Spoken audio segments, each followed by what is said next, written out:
Welcome, everybody, to the Shut Your Mouth Lounge, episode number 81. Happy I am birthday. Alex, and that was Addie, who just blurted out, and that's Pink, who's laughing in the background. I don't know if you can hear either of them. We'll see. If What's there's up? if there's only one track, then it will be a good podcast. Well, I'm pretty whatever.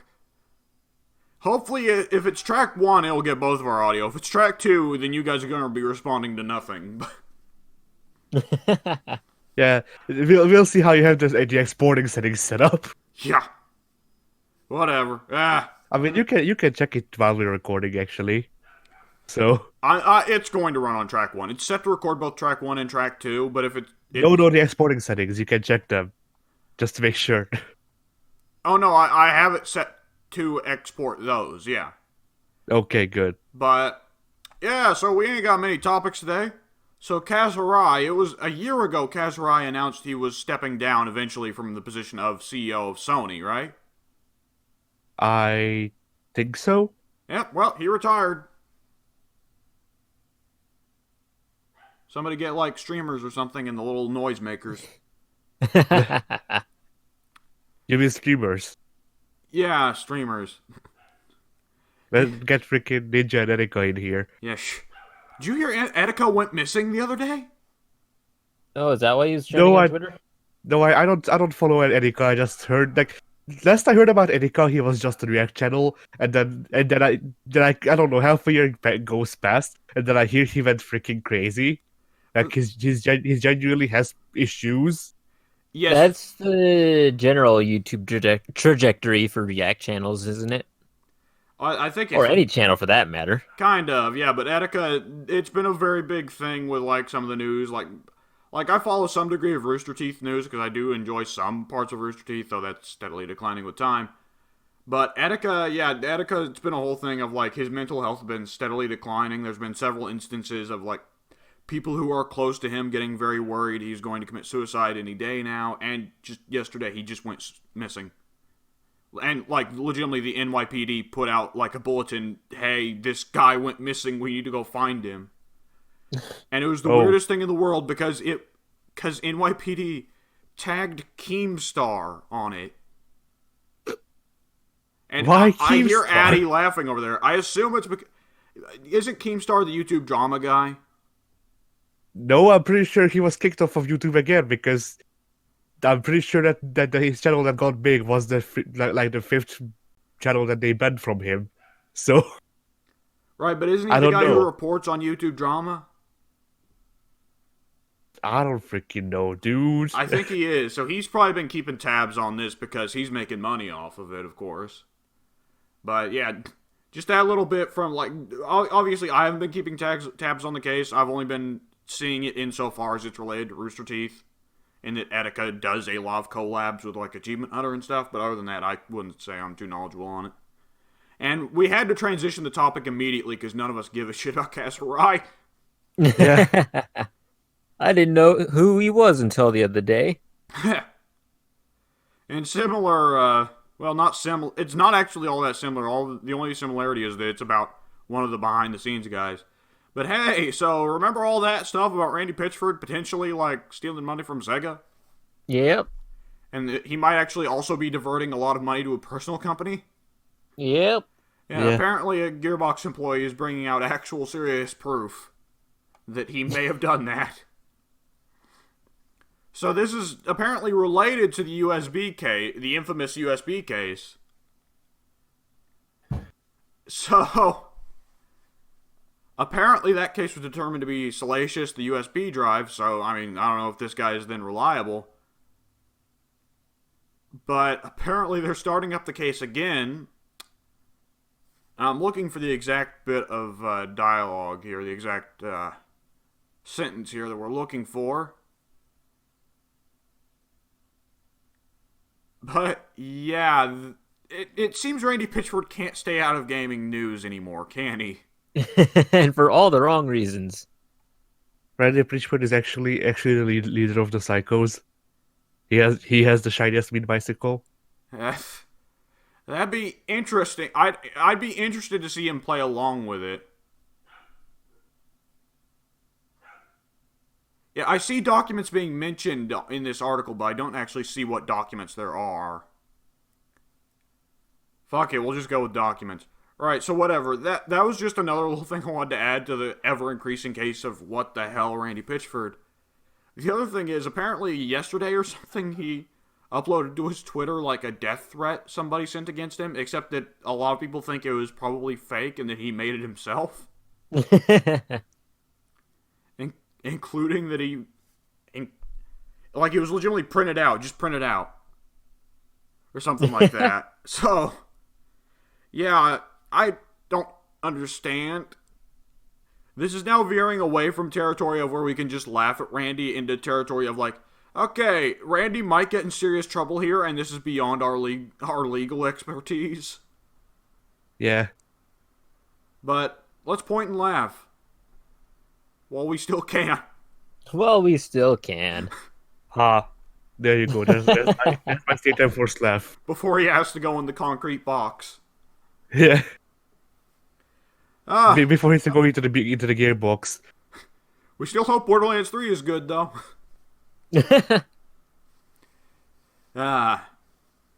And one last bit of news, because it's actually been a pretty slow week, which, I mean, it's post E3, of course it's a slow week. But, yeah, so they're re-releasing Avengers Endgame in theaters. With more footage. More footage. Has this ever happened? Is this like a first time trying to beat an Avatar thing? I honestly don't know. I would have to look into that. It almost seems like a thing Lord of the Rings would do. But I feel like Lord of the Rings even would have done it like a year after the fact. Probably. And it's actually out now, isn't it? Yes, I want to say yes. Do any of us know the scenes they added? No, I have not looked into that whatsoever. Because I have a pretty good guess. Because didn't it turn Carol? out like a week ago that Captain Marvel is actually supposed to be there for all the stuff on Vormir? That's what you said a podcast or two ago. Yeah, so I think that there were rumors floating around that there are two cuts of Endgame, one with less Captain Marvel and one with more, as a way of trying to hedge bets with Brie Larson's tendency to put her foot in her mouth. So, I'm betting they probably included a lot of stuff from that, if it's actually true, which that was just a rumor, and furthermore, that was a rumor around Brie Larson, who might be one of the most controversial celebrities walking the earth right now. Right. So it could just be that someone was like, I fucking hate Captain Marvel. I'm gonna make up a stupid rumor that she's not, like, in Avengers. Or something like that, you know? Right. I don't know. I'll go and look it up right now to see what kind of scenes they've added. Because it didn't occur to me that, right, yeah, it comes out today. Or something like that. Oh. Not today, I don't think. Hang on. Did any of you guys actually read when they said it was going to be? No, I did not. Oh, they're I think doing it we on... watched it. They did say they're doing it on the weekend.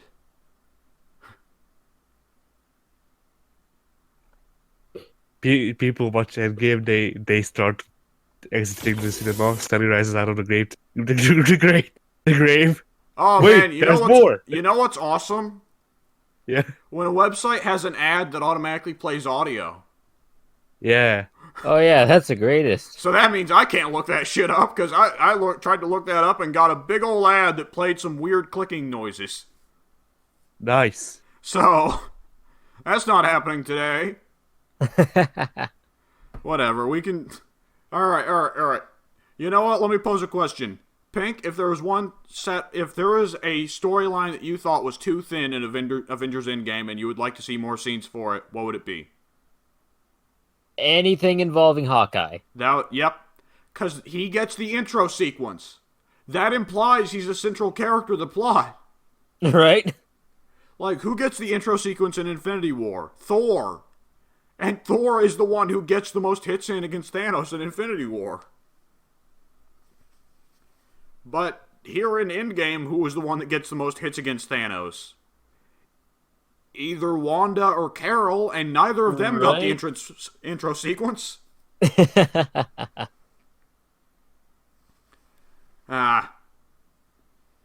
we were talking with Ted the other day, and Ted said that he thought Professor Hulk needed more emphasis. I don't know. I kind of like that we just cut to Hulk, and he's like, everything's fine for him, while everybody else's life is going to shit, you know? Yeah. I'm also biased in that regard, though, because I've never been a big Hulk fan in any capacity. I also think Professor Hulk is really stupid, so... I'm fine with Hulk being smart, but I prefer for Hulk to be smart in the Gray Hulk style, where it's still a trade. Right. Like, Green Hulk is stupid, but Green Hulk has morals. And there's Gray Hulk who's smart, but he has no morals. And then the worst Hulk is Ultimate Hulk, easily. The Hulk that eats people. Yeah, the Hulk that eats people. Well, Immortal Hulk. Now that they're doing the Immortal Hulk eats people. Of course, because why not? Well, the thing is about Immortal Hulk is he's not actually Hulk. I think he is genuinely a demon and has possessed Banner, and that's what Immortal Hulk is. Banner cannot catch a break. No, he cannot. It's weird, because they've turned She-Hulk into Hulk, so now Hulk has to be a different kind of Hulk. Oh, is that why She-Hulk's always jacked up now? Well, I mean, I think they've just figured out... Well, they've been... I don't think it's anything new she's gained. I think it's just that now when she gets angry, she gets even strong. She gets Banner-level Hulk, you know? I see. I don't know if she can turn into Classic Shulk anymore. Yeah. Is she really feeling it? Interesting. I knew Addie was going to say that. But, I mean, she's been able to do that for a while. Going way back to Avengers Disassembled. Was that the first time we got to see, like, Big She-Hulk? I know there was at least one arc before Disassembled where she went into a more Hulk-like mode. I think it was Jeff Johns writing Avengers at that point, which it sounds odd, but... Jeff Johns writing for anything other than DC sounds odd. Right. It's like Bendis going over to DC. I don't remember what it was called, but it was that one big Avengers story where... let's see. It was Del Rusk, Red Skull, infiltrates the military, sets off a bioagent over... I forget what state it was. But regardless, the bioagent basically kills everyone in that vicinity. And as the Avengers are going in to find out what's causing the agent to spread, Shulky is not wearing a protection suit, or she is rather, but it gets corrupted. So that's what causes her to Hulk out for the first time. So that definitely would have been like the time period where they were trying to turn She-Hulk from being Deadpool into being a serious character. Yes. Which it is weird to think about. Before Deadpool was Deadpool, She-Hulk was Deadpool. Right. I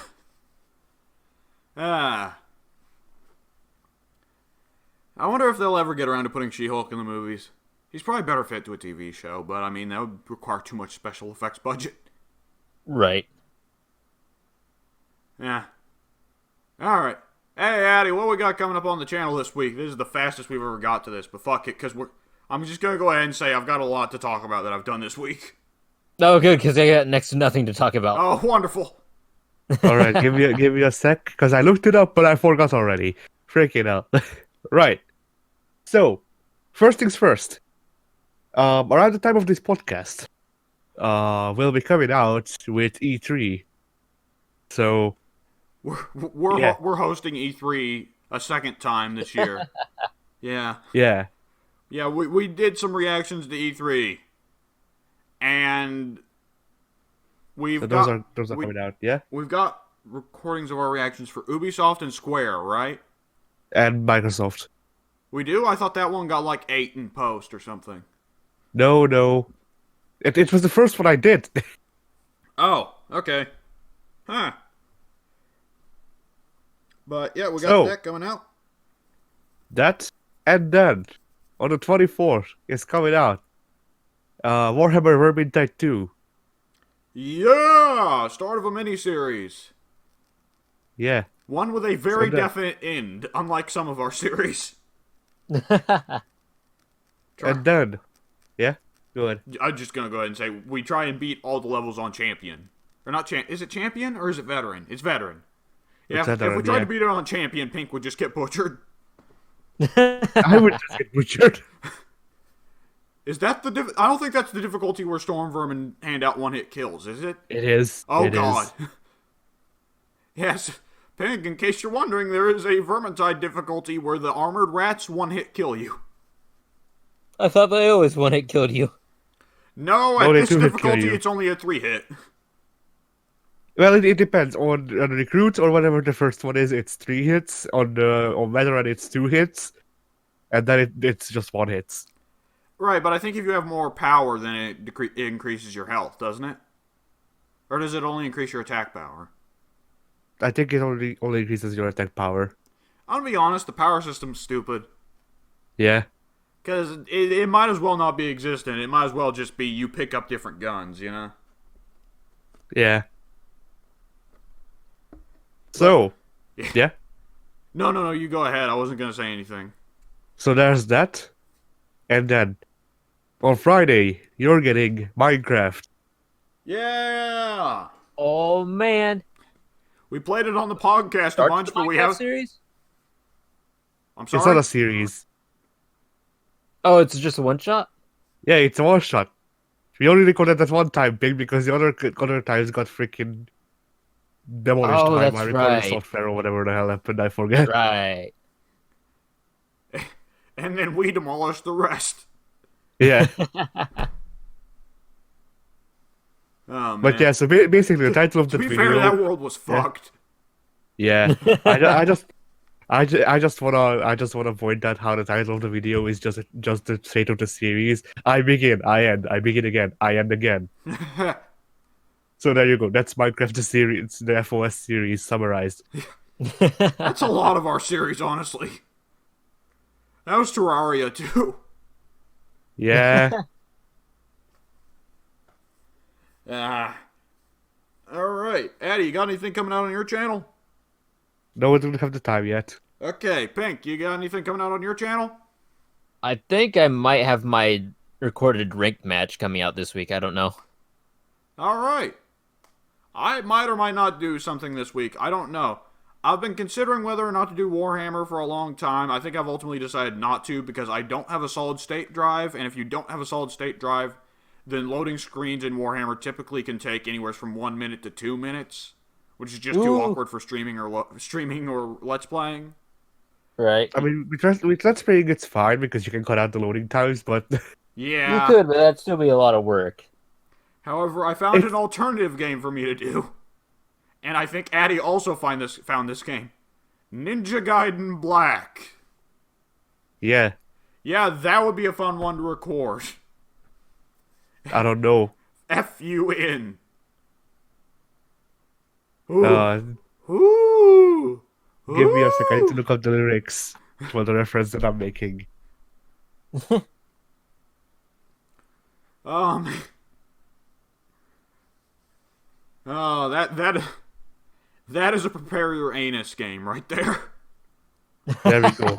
F is for fire that burns down the whole town. U is for uranium bombs. N is for no survivors. Fun. Yeah. No survivors accurately describes Ninja Gaiden Black. Oh, right. Hey, Pink, what'd you do this week? This week, as you already know, I played Borderlands. What was The it? pre-sequel. Pre-sequel with you guys. So Had a lot of fun with that. Is it your first Borderlands you've ever played? It's No. not. He owes both of them. He got both of them for freaking Christmas, I'm pretty sure. Yeah. So I've played a bit of the first one. I even played a bit of the first one with you guys. Played a bit of the second one with my brother. Didn't get very far because I could not figure out the map to save my life. And played pre-sequel with you guys this week. So that's actually all three. What the heck? Pink, closeted Borderlands fan. I had no idea. Well, you told- haven't touched Tales Yeah. from the Borderlands. I can say now that I've played pre-sequel that I've played all Borderlands games. Yeah, I've never played a, what's it called? What's that the company called? Telltale. Telltale. I've never played a Telltale game. At some point, we've And- got to do Guardians. But The yeah, only like weird thing about yeah. Guardians is the fact that you have to play as Star-Lord in all 5 episodes. I want to be Drax, damn it. Why I can't want to we be play as Drax. Groot, exactly. And you get your fucking dialogue trees, but all dialogue options are I am Groot. But then, but Groot then, attacked us while we recorded Silent Hill. but then in brackets it says the emotion. I am Groot sad. I am Groot happy. No, I am Groot sarcastic. no, that's the Fallout 4 mod. Well, no, that would be more emotion and more choice than Fallout 4. Honestly, True. that's the opposite of Fallout 4. Fallout 4, you say a bunch of different things and they all mean the same thing. For Groot, he says a bunch of the same things and they could mean different things. It's the opposite. I almost wish someone would just go through with all the dialogue in Fallout 4 and just replace it with one single recording, the exact same line recording of Vin Diesel saying "I am Groot," and that's it. No, they replaced all of the voice lines with Vin Diesel saying I'm Groot in all of the different languages. He recorded them in. Uh, so, anyways, yeah, what the hell were we talking about? All right, Pink. So you played pre-sequel. So, how would you say pre-sequel compares to the previous two so far? Much better than the first one. Absolutely. Yeah. The first one, you start off, you just go back and forth between that starting base, and it's such a bore. This one, we got into the action real quick. Everything, it's very fluid. And what's funny to me is that at points, I'm like, oh, I've got all the ammunition I could ever possibly need. Then, like, 2 minutes later, I'm like, oh no, I'm out of ammo. I'm going to die now. Yep. Then 2 minutes later, I am Claptrap. Yeah. Okay, Pink, I got a question. Are you carrying 2 pistols? Yes, I am. That's why you run out of ammo. Yep. Pack something I other think- than a pistol. Towards the end of our session last whatever day we did that, Yeah. I actually figured out how to swap my weapons out, so I think I'm running a pistol and a sniper now. Yeah, I think you actually picked the sniper class. Probably. So, congrats, you're a sniper now, Pink. I remember that she started off with a sniper rifle, and I traded that with Addie. I think Then I was running SMG, those 2 you had an pistols. SMG. Isn't her class like the Huntress or something? Yeah. Yeah. And Addie very much picked the crazy damage character. As one Yeah. can tell by the fact that whenever he pops his ability, it causes all of our characters to go apeshit. The thing is, I can't actually choose which I what know, to but do. sometimes you get the Berserk one at the worst time sometimes. The thing is, the game actually counts. The game actually like on the screen it shows me when it counts towards what it picks out. So it's like okay, it seems that there are loads of enemies. It seems that I don't have a lot of ammo. So it's like okay, Gunzerker, and then everybody's ammo is gone. Ah, man. I'm having an absolute ball of a time with Athena because I've never really attached too much to any Borderlands character individually.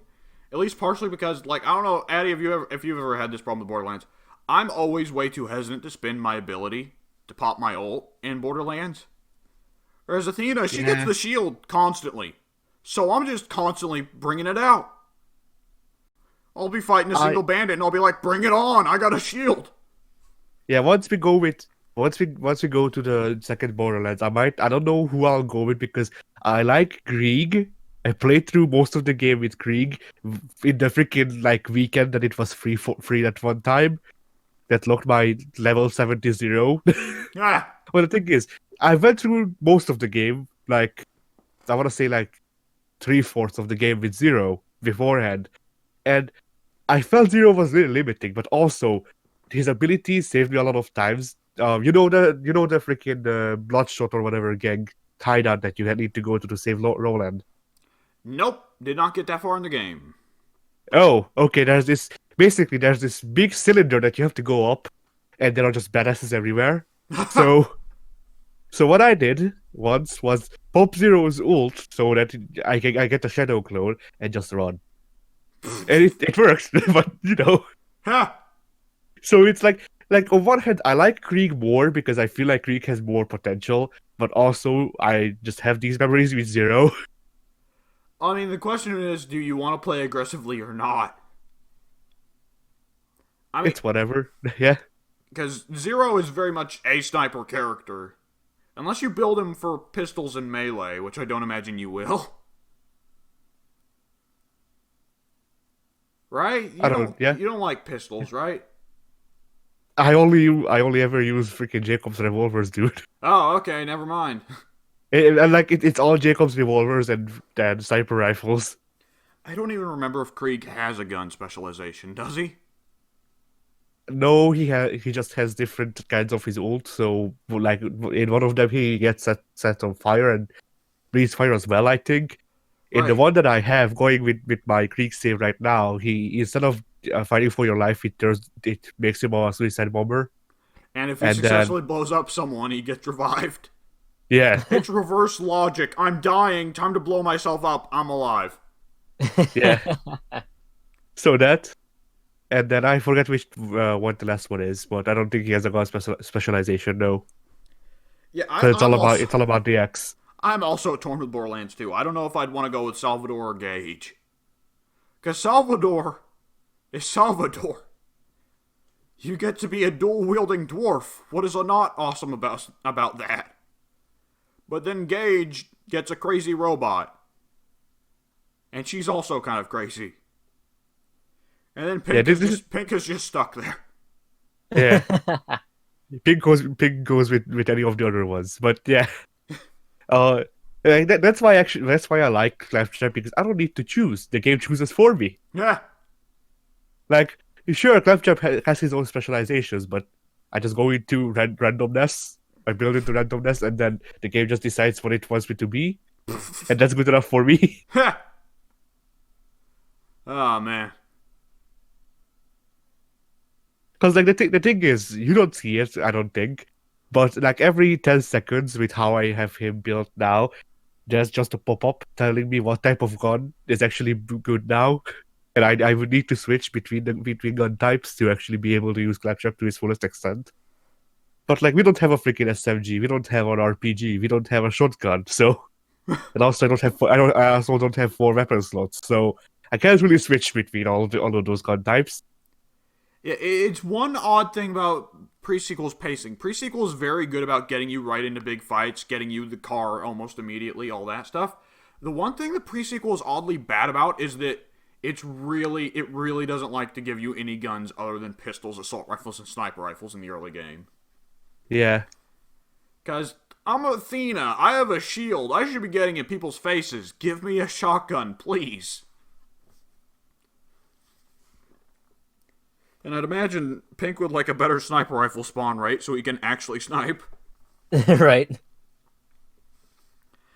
I don't know. We'll put more time into pre-sequel, and I think we might end up having a lot of fun. That series might not get finished. Who knows? It's a shooter. They tend to take a while. Yep. Yeah, we'll see. That's a long-term series right there. All right. You play anything else, Pink? I don't believe I did. Was there not something weird we recorded this week? Astroneer, right. Oh, we did do that. I completely forgot that was this week. So did I. I think, did we do that after podcast or was that the day after that? I think it was the day after. I think I was busy after the podcast. Probably. But yeah, what'd you think about that comparative to Minecraft or Terraria? It started off well. And then the frames dropped.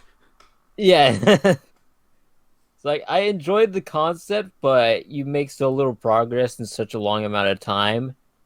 And all the damage you do with your little vacuum is basically permanent.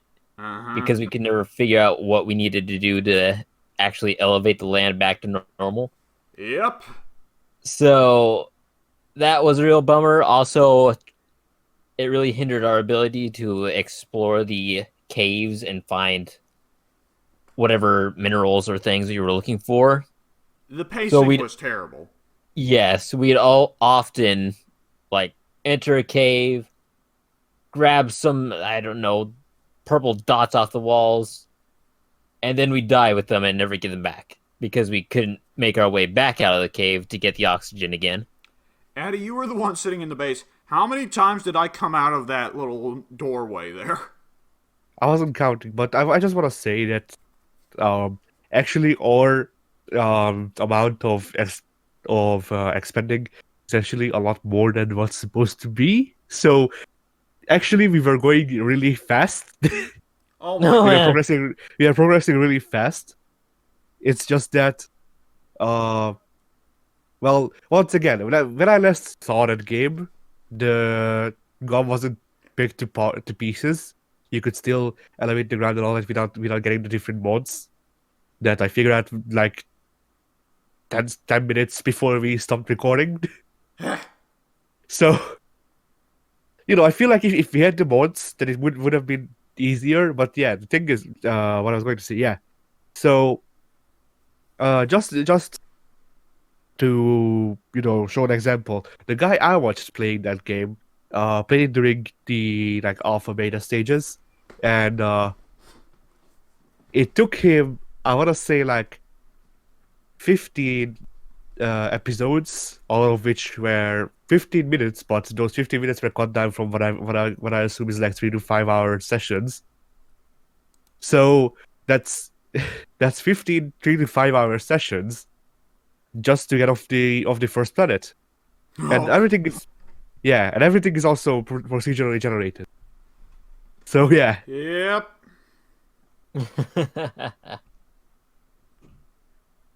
So it had some good ideas by all means, but it dropped the ball on a lot Yeah, of departments. precisely. I mean, I have to think, like, with a lot of those games, it's always the question of, like, with those games, they're inevitably at least partially built for single player, right? And single yeah, player, they want to make it so that the player can access all avenues of the gameplay reasonably within a by themselves. So for someone like Pink who really doesn't enjoy that, it feels like we always just kind of have Pink sit there and do nothing because you and I are doing everything. So there's a lot of that. And I'd also say there's a lot of, when they do build it for multiplayer, they build it for grinding so that three people can't just all get it all done immediately. Right. Because with yeah, Minecraft, if all three of us really wanted to just go beat the Ender Dragon, we would have got it done in 2 sessions. But we split up and decided to build houses and build shit instead, so we never got around to beating the Ender Dragon. yeah, because we wanted to have fun. Yeah. Well, at least I wanted to have fun. Pink wanted the series to end, which is why there is no series. But yeah, My garden was glorious. Terraria and Astroneer both are pretty damn grinding heavy for the multiplayer, and then easily the worst offender was Ark. Ark and Conan. oh boy. But to be fair, Ark and Conan, they don't even pretend to be like, yeah, you can play this single player. No, Ark and Conan make it perfectly clear. Get an army of 50 fuckers and do this shit. Set up a small economy. And build a fortress and some dickheads that will ride in on pterodons when you're offline asleep and they'll nuke all your stuff. Congrats. This is the Yeah, game. I don't understand those types of games. There's always going to be. I get the appeal. I get I the don't. appeal. That's my issue with them, is that I don't get the appeal. I don't get the appeal of the infinite grind where everything you build can go away in 1 50-minute freaking sleep.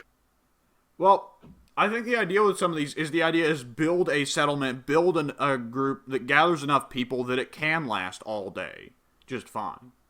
I get the appeal of that, of like having a game where you genuinely lead a nation of people. It's the same appeal that goes into a lot of MMOs, forming up a big guild and all that. But Right. for people that don't have that, well, for one thing, those kinds of games inevitably don't have good gameplay. They don't feel good to play. They typically feel like you're slapping trees and your character, Yeah. That's exactly what we did in Ark. and your characters are just standing there, you know. Yep. But for another thing, the other thing I don't get about it is, well, at least partially, I don't want to get involved with 50 people. You know, I mean, there's not much appeal in that regard. Mm-hmm. That's one of those games where it's like, past a certain point, you have to imagine it just becomes a job. Yeah. Like, you're managing that economy in the same way an actual economist would manage a real-world economy, so why don't you just go fucking become an economist? I don't know. None of us are really experts there, so we can't talk about it too much. Like, Right. the thing is, our group is 3 people. Yeah. We don't have people outside of this group. Like, the closest we get is Soon and Volk every now and then. And I Yeah. don't think we're recruiting them to help us in Ark. Right. We don't have like a massive fan base of social media followers. We are not intelligent enough base builders that people will just come and join us for the sake of joining us because they think we'd make good leaders or any of that. So, and the 3 of us are definitely not joining somebody else who'd be like, all right, congrats, welcome to the team, go fucking mine Bitcoin or something, right? Yeah. So, yeah. And, In the same vein of those games, did we talk about Fallout 4 last week? Fallout well, 76. we definitely didn't talk about Fallout 4. 76, not 4. I mean, I was talking about 4, the online version. Fallout Floor. Yeah, so Precisely. I enjoyed a little bit of Fallout 76. It wasn't as much of a trash fire as I was expecting. Oh, shit. Yeah. W fell again. I'm okay. Welcome back. So, But yeah. yeah, Fallout, I had some fun. Like, it reminded me chiefly of, like, the parts where I had fun were exploring the city with you guys and fighting the ghouls with you guys, you know? Right. And, like, it made me think they should have just made this a co-op Fallout 5. Yep. Like, I get if you want to cheapen out on story to a certain degree, because it is difficult to pull off story for a multiplayer RPG. Though then again, I look at Divinity Original Sin, which pulled off story in a multiplayer RPG perfectly, but I guess we can't all be Divinity Original Sin, can we? Nope. But, I enjoyed, setting up the things with you guys. Obviously, the base building for just us would be kind of lame. Like, seriously, why would it take them over a year to add NPCs? Do you want more Preston Harvey? Preston Harvey? Wasn't that his name? Garvey? Garvey. I don't freaking know. I'm pretty sure I left the guy in the freaking house. I never spoke to him. I definitely left him back in Sanctuary. No, I left nothing him, but his Sanctuary. messages never left me. No, I didn't leave him in Sanctuary. I mean the part when you had to talk to him in the place where you saved them. I never went into the room. So Can yeah, you progress without talking to them? You never started the main quest? possible. That's insane. I need to go replay that and see if I can bypass that altogether. Well, I mean, here's an alternative. Find one of the 50 million city spots you can build, right? Have one settlement you never intend on expanding. Because, I mean, one thing I noticed with Fallout 4 is that it was often better to build vertically than horizontally. Did you guys notice that? Oh, well, obviously Addy didn't notice that because he just ignored that mechanic altogether. But did you notice that? It was better to just build one big city than to bother building 50 medium ones. Yeah, I only had maybe 3 settlements that I ever really focused on. Everything else out there, I was relying on them to self-sustain it. I wasn't going to help them out whatsoever. But I would just find one of the shitty ones that are like just outside of Boston and it's like a dirt brick building and that's it. Those kinds of settlements. And I would just send Garvey there. That would be the smart thing to do. Just send Garvey there. You never have to run into him again. Yeah, I actually sent Strong to one of those settlements. I was like, nope, I don't like you. You be gone. Yeah, And I never saw him again. Strong was weird. Strong was like a refutation of every previous super mutant we'd ever gotten. Like every previous super mutant, it was like, yeah, most super mutants are evil, but this one's like real good, and you feel really bad for him. And then Strong just walk around like, I love eating people, and you're like, okay, Strong. Legitimately, every line Strong is like, oh man, you know what's great? Eating people. It's fucking fantastic. Hey, you gonna eat that corpse? No? Okay, I will. The thing I found hilarious was if you actually took the cannibal perk in Fallout 4, every time you ate a corpse, you would lose approval from most of your companions. Strong, you would actually gain approval for every corpse you ate. I'm just imagining Strong in the background giving 2 thumbs up while he's wearing sunglasses or something. There's a piece of a guy's scalp hanging out from his teeth. Yeah. Oh, man. Not exactly Fox, was he? Or Nope. who's New Vegas' super mutant? Lily, right. Yep. Did any of us ever get Lily? I did. Well, that I was got a Lily. follower. I but don't. Sorry, Eddie. No, go ahead. I said all I wanted. All right, I had got Lily, but I don't think I ever actually used her because I don't think I ever swapped out for anyone other than Cass. Because with her, I could just be drunk all the time and not suffer any negative effects. Heh. Yeah, I think I got Lily and immediately sent her to the tops. Off to the tops with you. Go run to New Vegas. They'll let you in the front door as long as you say my name. Yeah, I think all 3 of us had one companion we just stuck with. You got Cass, Addie got Boone, and I got Veronica. Yeah. Well, I don't got Boone anymore, no, but yeah. Yeah, Boone becomes a problem. Boone is like he has his upsides and his downsides. Upsides, roaming death field. Downsides, roaming death field. Yeah. I mean, It's a big trade-off there. Upsides. He went to his own grave without me having to shove him there, I guess. Oh, man. And I don't think any of us ever chose Eddie over Rex, right? No, Nope. my first breakthrough was Boone and Rex, so no. Yeah. And now I can't get Rex because of Boone, so all worked out.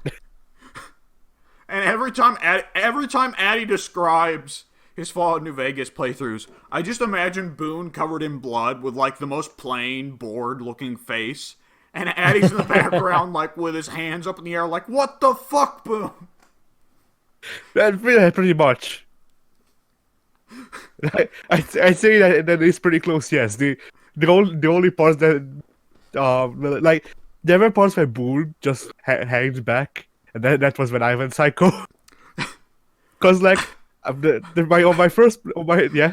I'm imagining, I don't know why, but I'm imagining Addie's like, he's got a baby in a cradle, and he's like, oh, hey, this is a sweet baby. And Boone just shoulder checks him out of the way and starts punching the baby in the cradle. Yeah, sums up Boone very very good. Yes, I still don't know what Julie Farkas did to get shot, but you know she did. Julie yeah. Farkas! Like one of the most Yeah. innocent characters in the entire game. Yeah, like I don't know what happened because we went into Old Melbourne Fort. They didn't like us, so I nearly started shit with them, and then I went back out because I got killed a lot. This is on recording, so yeah. Then Julie Farkas comes out after us to say something or something else. I turn around, and Boone has already shot her head.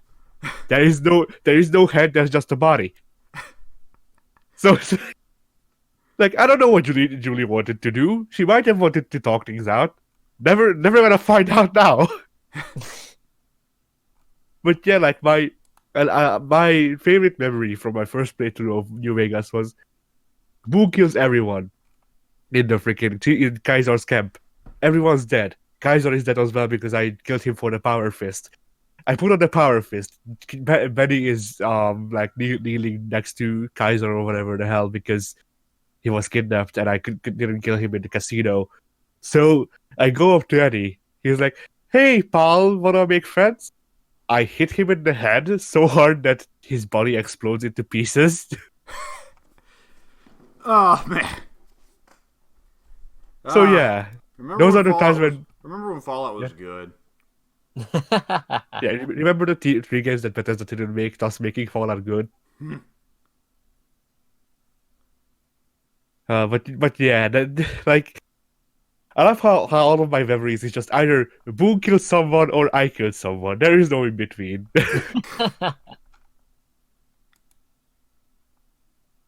uh, anyway, what were we talking? Yeah, right. Yeah. 76. Yeah, It exists. yeah. Yeah. I mean, we're missing out on the majority of the trash fire when we say like, I had somewhat of a good time." Yeah. I was bored. Addy, I don't understand what makes free roam games fun for you. I don't know either. Genuinely. Like Crackdown 2, me and Pink were having a good time, and you were bored out of your mind. And what was the other free roam game we played where you were bored out of your mind, and me and Pink were doing all right? 76. But other than that, I don't know. We went in a circle there. Yeah. Uh, Sea of Thieves, I guess. I don't. I'm not sure any of us were having a particular like. Sea of Thieves had Yeah. little moments where we were all three having. Sea of Thieves had moments where all three of us were having a good time, but broadly it was boring. Right. Yeah. Like none of best us were part was having fun. None of yeah. us were really having fun with the sailing. The fun part was when the Kraken showed up, or the shark, or when the sea turned into blood. Yeah. Or the small boat. This tiny boat, The rowboat. or the harpoon. When we figured out the harpoon could pull people. Yeah. I've never laughed harder at one of our games we've played than when I accidentally shot Pink, and Pink just flies into me while he's still in the usual standing pose. What other free-roam game did we play? Because we played Assassin's Creed Unity, but I definitely enjoyed it more than either of you two. So,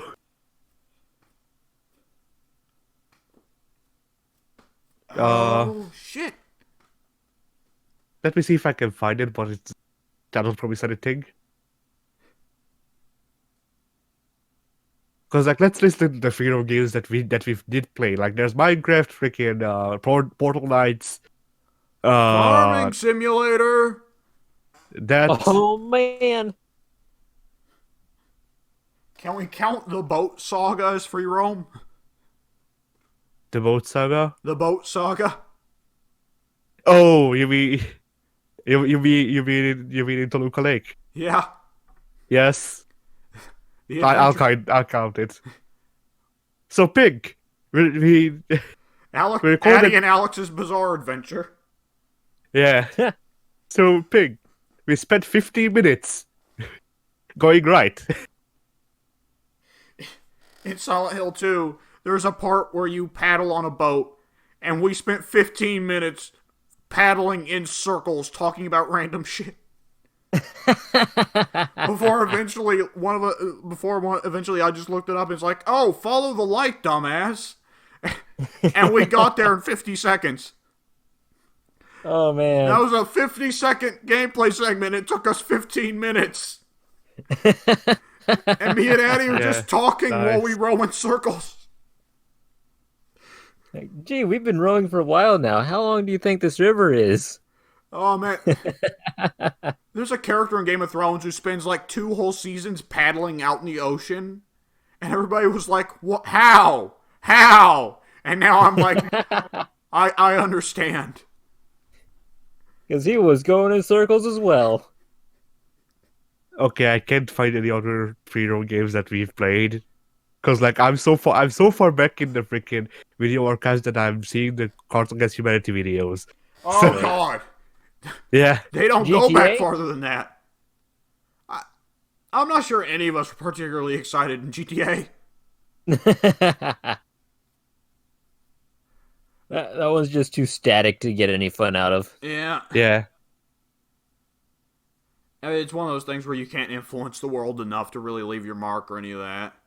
And Mhm. there's not enough bonker shit for like you and I had fun in Crackdown because Crackdown lets you do bonker shit like throwing cars. Right. GTA doesn't let you do that. And I think Addy has less of an aptitude for bonker shit than you or I. I think that might be part of it. I don't know, because there's also Sengoku Basara, that's also just wonkers shit. You've seen it. I have, I know. But you seem more enthralled with some Goku Basra's story. Kind of.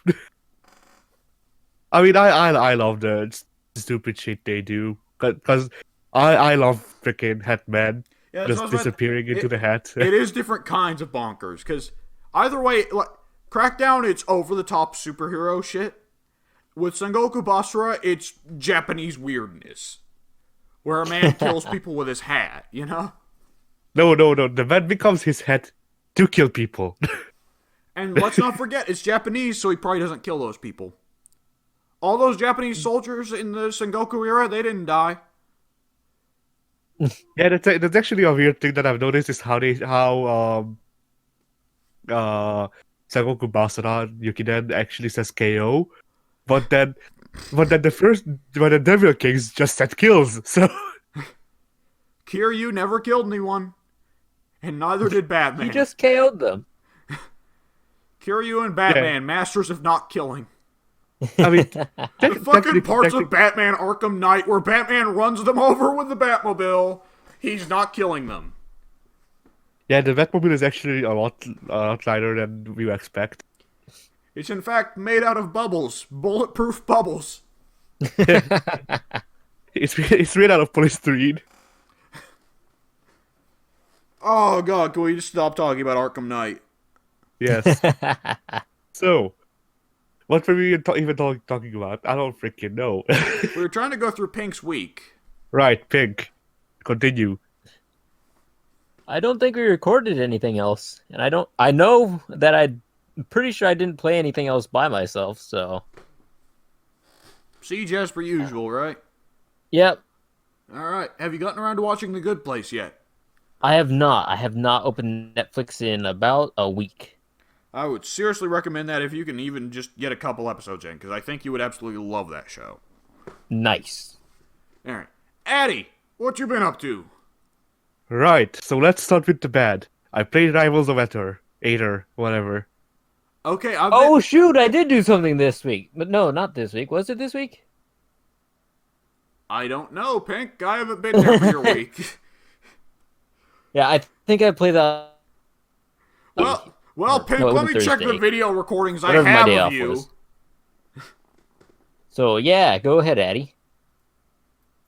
Alright, so I played Rivals of Aether. I don't like it. Well, I don't like the single player mode anyway. Because it's a Smash clone, and it feels like they built the game for people who are Evo with Smash. I was about to ask, like, I would wager that's a serious problem with a Smash clone, is that everybody that would make a Smash clone would want to make Melee. Because there's something about Melee that just gets people. I don't understand what. But it's I not like wish we could ask Pink, yeah? but Pink's dead right now. Yeah, like the mechanics or whatever. Like it's just the difficulty of the bots. Because the first bot that you fight in the story mode, because this game has a story mode, the first bot you fight is whatever. It's what you'd expect. It's shit, and then immediately you go to freaking D. I mean, with fighting games, it depends.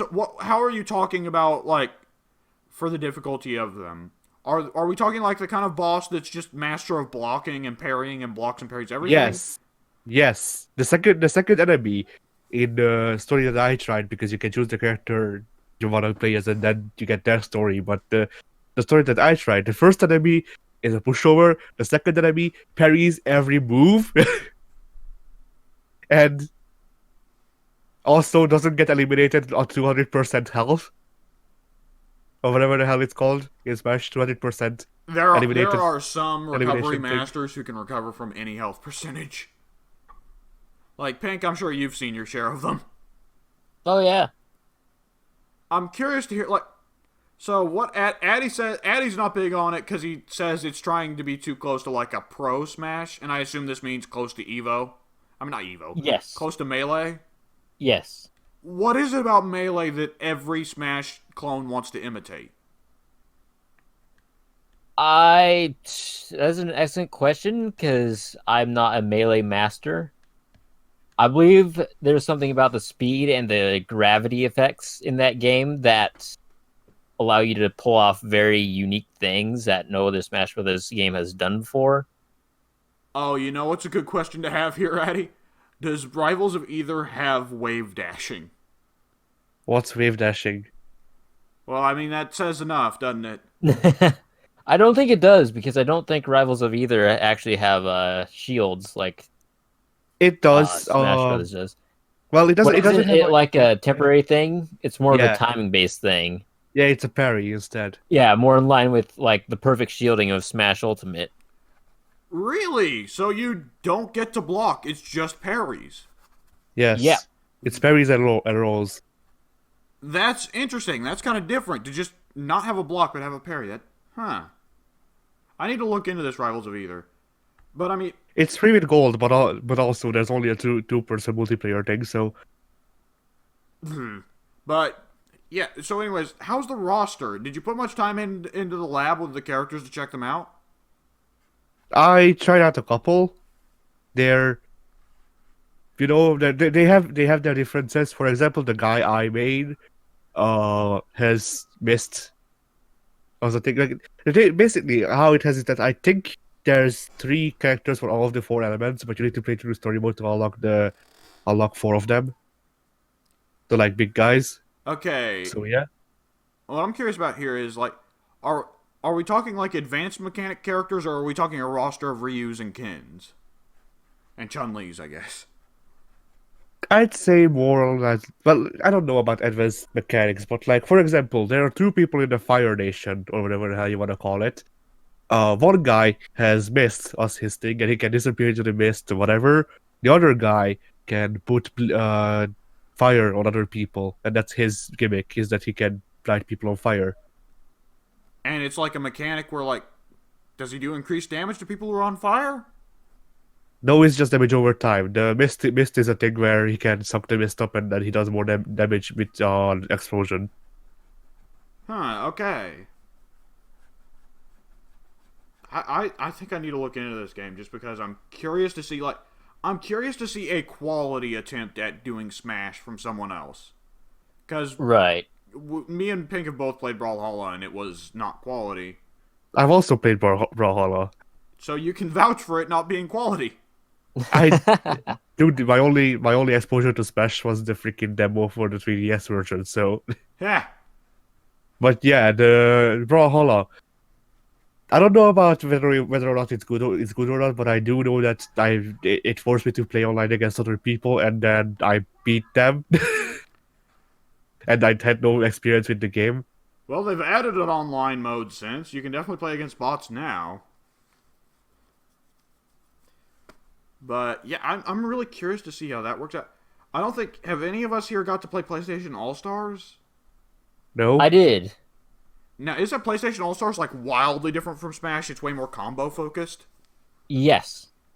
Because if we had Soon here, Soon could go on a monologue. Soon was like borderline Evo Pro with PlayStation All-Stars. I'm not fucking Yeah, joking. There are several match recordings he has up where he does some crazy shit with Sly Cooper. You wanna talk Smash Bros? You wanna talk to Ninja Turtles Smash Up? I did try that. That one actually was still better than Brawlhalla. That actually wasn't spectacularly bad. Yeah, I owned that game on the PS2. I was really good with Raffaello. I have it on Wii, I think. Well, I probably got rid of it by now. Yeah, I sold it as well. I probably still have it. You know who I think I played? I think I played Krang and one of the rabbits. The rabbits were OP. Ah! I didn't have the rabbits because once again the PS2. I think my favorite characters were Raph and the Foot Ninja. Yeah. Just what a a jobber. stupid character pick, Foot Ninja. Yeah. Just make him a summonable minion for Shredder and his daughter. Or, God forbid, an assist trophy. Except sometimes the assist trophies are more OP than the characters themselves. Because So many. fucking Black Knight in Ultimate is the worst. Every time he comes out, he just screen clears. Like, how many times have you got the Black Knight, Pink? A lot. Doesn't he have that? Isn't he one of those that just eliminates people when they're at over 100% damage? I don't know, but I know I've seen him hand out nothing but one-shot kills. Every time, Right. Every time Black Knight is out, he just goes and fucks me up. Every time. I can't. I wouldn't think that I'm above 100% every time Black Knight comes in, but I don't know. My sister is very on point with finding the assist trophies. It's why she wins every time. Doesn't matter what technique I've got with the character I've picked. Am I on point with getting the assist trophies and items? No? Alright, I lose.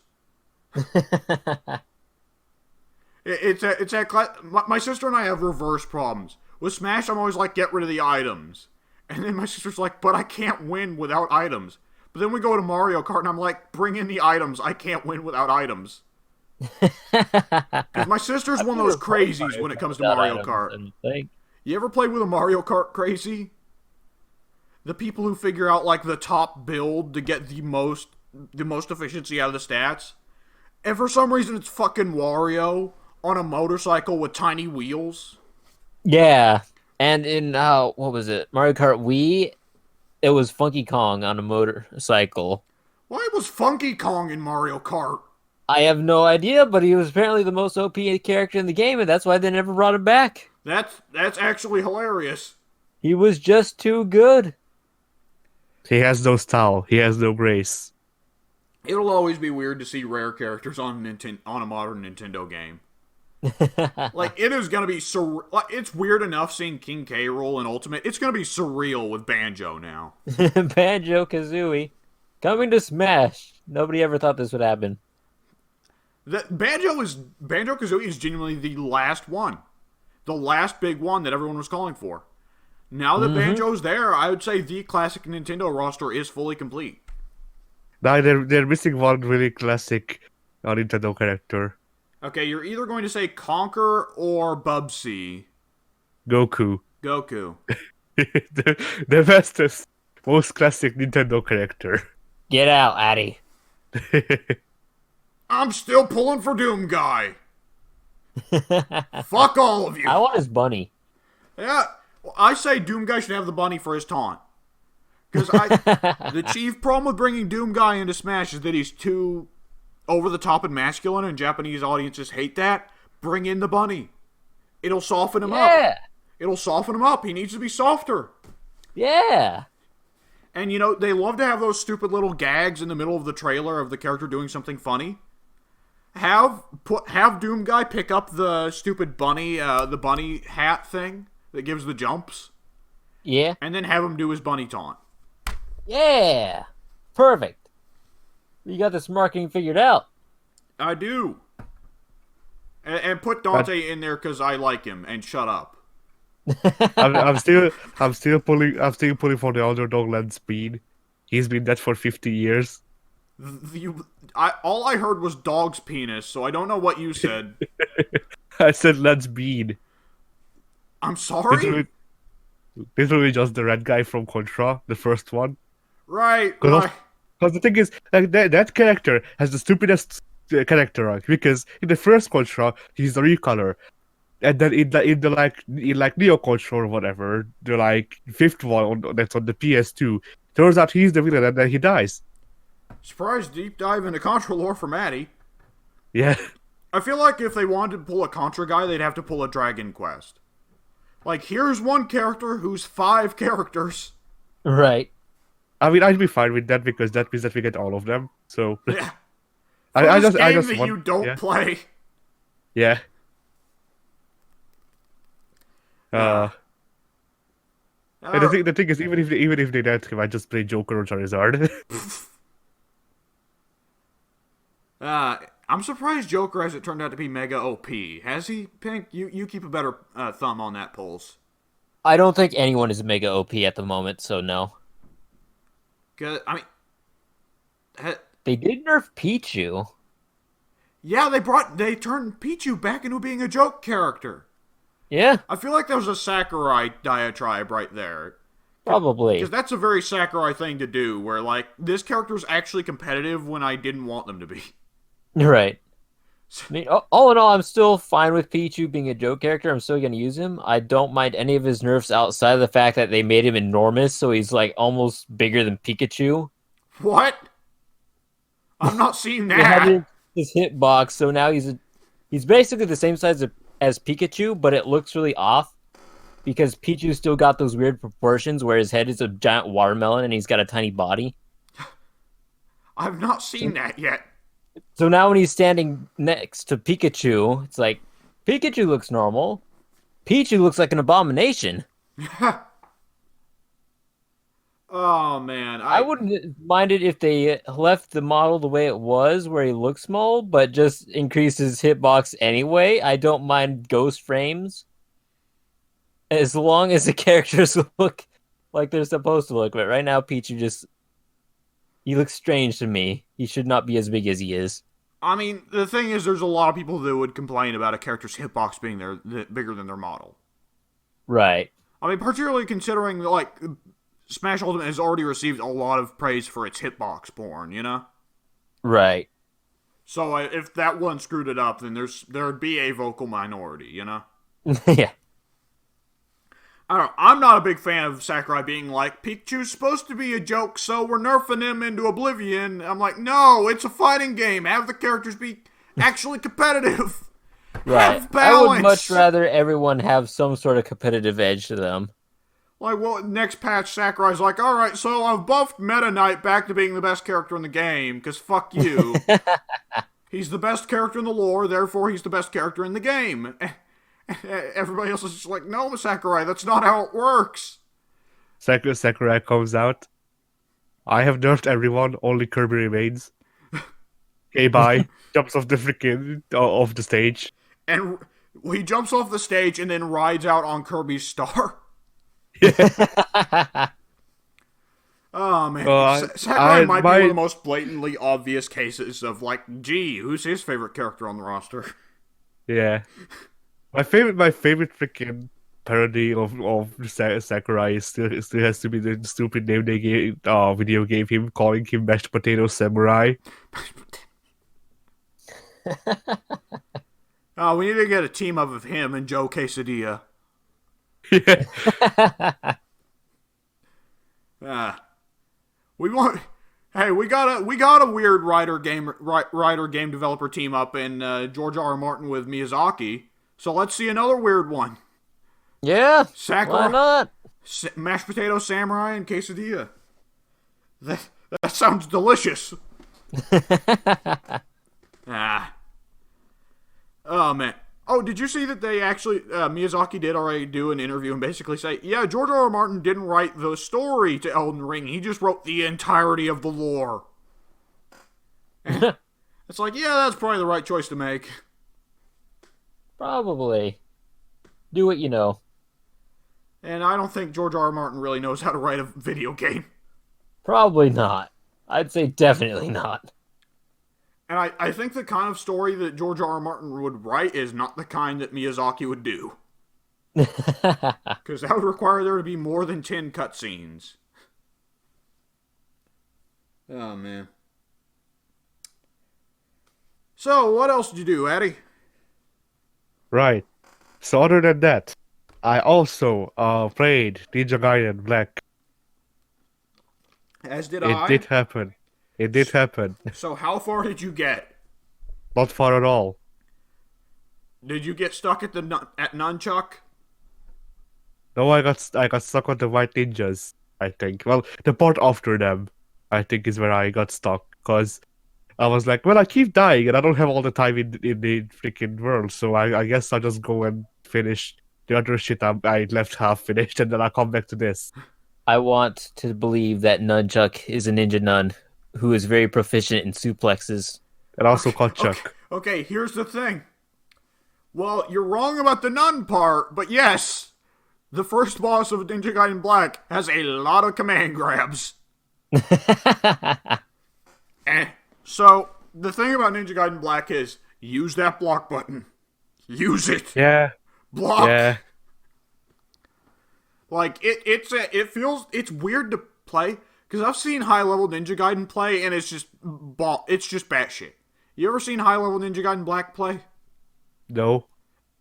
When high level people play it, then what's the ninja's name? What's his name? Do you? Ryu. Yeah, Ryu just becomes a blur of death. Like how movies portray ninjas, that is how Ryu plays when high level players are at the helm. People just explode into blood and guts, and Ryu blurs through the room and dead, gone, fucking dead. At low level play, it's more like For Honor, where it is a lot of blocking and parrying and countering and reposting. You know. Yeah. So it's a weird game. I can go ahead and say that now. I was able to beat the first level. That final boss is weird. It's one of those cases where the final boss very much I like that first level, because that first level, it teaches you shit quickly. Because for most of the fights, it teaches you block, idiot. Then that boss of that first level teaches you, for the love of God, don't block. Because he has command grabs, and this is a game where grabs get to ignore block. So it's pretty much immediately teaching you, yeah, you can't just use the same strategy for every enemy. You need to adapt. Some guys you spaz out, some guys you gotta block and you gotta play a little bit of sword play there. But that game I had a lot of fun with the first two levels. Eventually I hit guys on horses who beat my ass. And I was like, you know what? I should be recording this. Because I was having a lot of fun getting my ass beat, but feeling like I was getting better at the game. I will say one thing. While the gameplay feels very close... The gameplay feels very close to Devil May Cry in terms of how weighty everything feels, the combo structure and everything.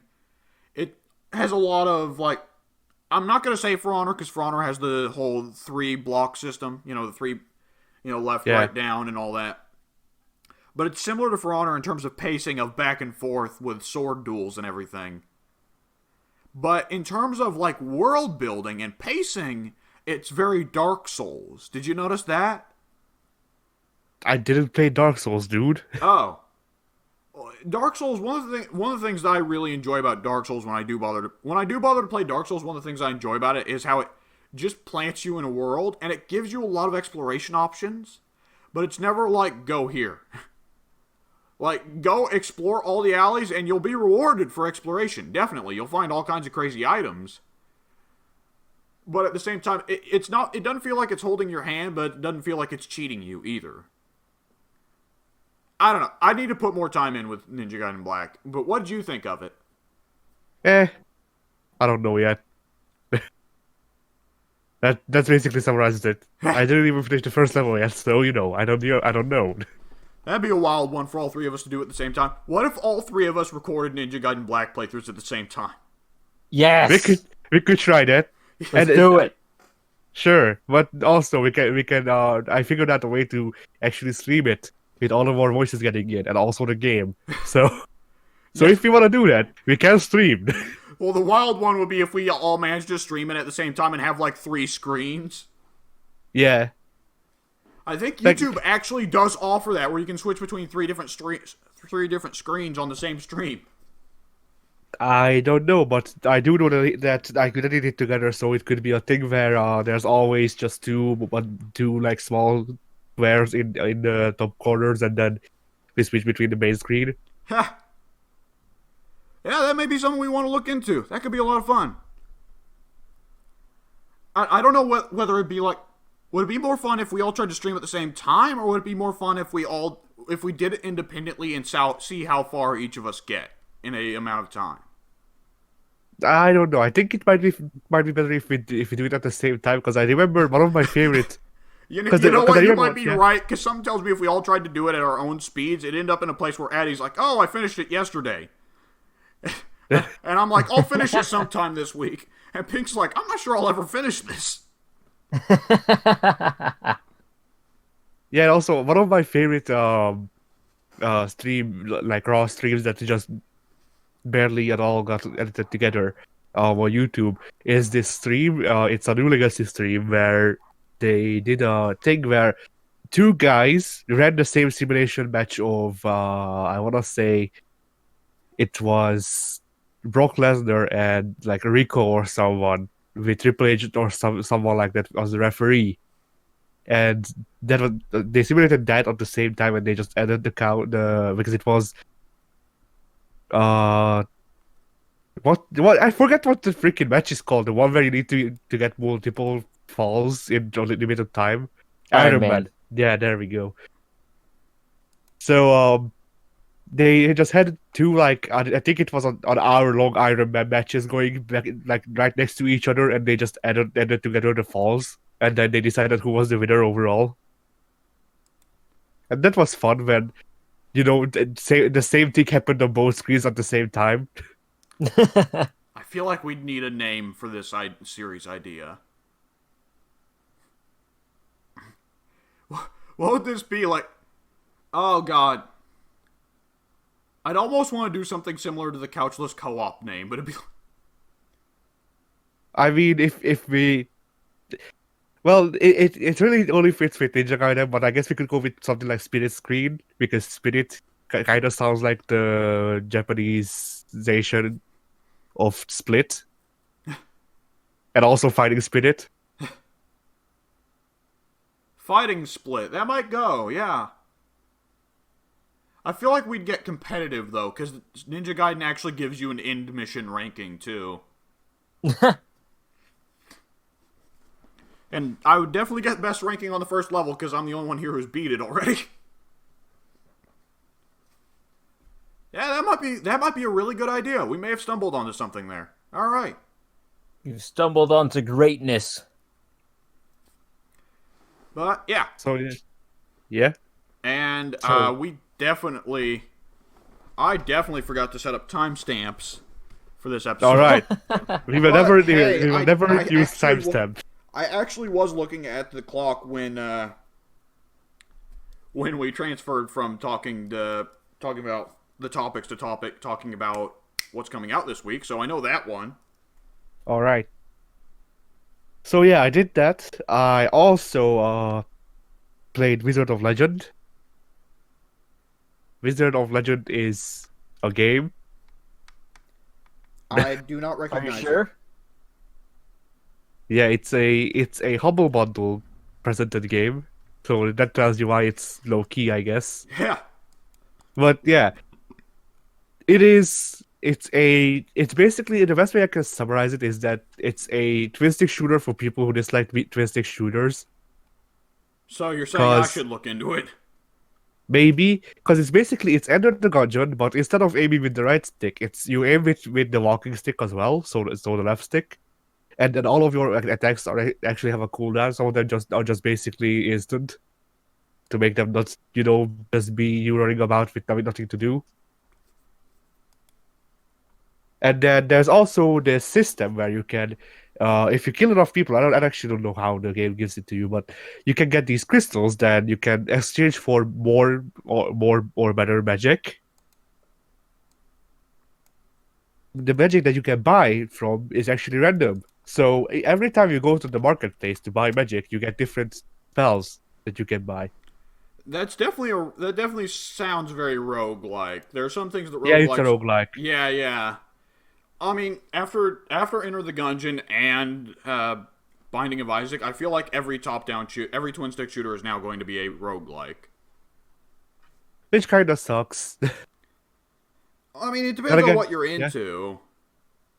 Like, I Addie, guess, for your yeah. part, you intend to eventually finish every game that you start, so yeah, that probably sucks for you. Because every roguelike is dependent largely on the idea of you cannot finish the game unless you get a perfect run. Yeah. which is why I've given up on finishing Enter the Gungeon. Now I just play it to enjoy, cause freaking bloody hell, I will never get good enough in it to finish it. Oh man. Well, see, now I'm stuck thinking of possibilities what we could do other than Ninja Gaiden Black with that. I should just do one thing at a time, shouldn't I? Maybe. We'll eventually stumble onto something else as well. Yeah. So, yeah, I did that. It's not a bad game. It's not. Well, it's better than mediocre, but it's not. It's nothing special. It's the best way I can put it. It's not a bad game. It's not a good game. It's a game. It's not. It's not the bad game. It's not the good game. It's the game, No, it is not. and it's this yard. All right. Anything else, Eddie? But yeah, I finished Spider-Man, and I've nearly completed it twice actually. Oh my God! So it's that good? It's just a short game. Oh. Yeah. Okay, I got yeah. to the point where Black Cat calls up Peter and's like, "Hey, want to go do something?" And I haven't actually done the first Black Cat mission, but how far into the game am I? You are. I wanna say like three-fourths to the way to the half of the game, if that makes sense. So 3/8. Something like that. Yeah. That's how math works. Are you sure about this? Yeah. I assume the halfway point is the Sinister Six, and then that's it. No. No, actually, the Sinister Six is the epilogue basically. Oh, really? Yeah, because like that's the one they showed off in all the trailers. yeah, because you defeat freaking Negative Man, and then there's this small period where you just take a deep breath, and then Sinister Six, and then you beat the Sinister Six, and the game is over. Huh. So yeah, like it's I don't know, cause like when you first meet Black Cat, you're like some on the way to defeating Lee, but that's it. I should probably go back and finish that game. Yeah. So far, the first playthrough I just played the game like I wanted. Second playthrough I went and got all of the collectibles as well. So now I'm just like seriously the only collectibles I haven't gotten so far are the random events that the game still requires you to get for some reason. So those are the yeah. No. I was just coughing. All right. So yeah, those are the only collectibles that I haven't collected all of.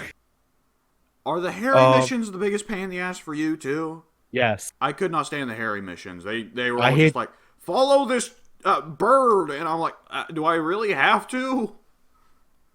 Oh boy, wait until you get the freaking pigeon missions. No, I know, I did all the Harry missions. The Harry missions were probably what killed the game for me.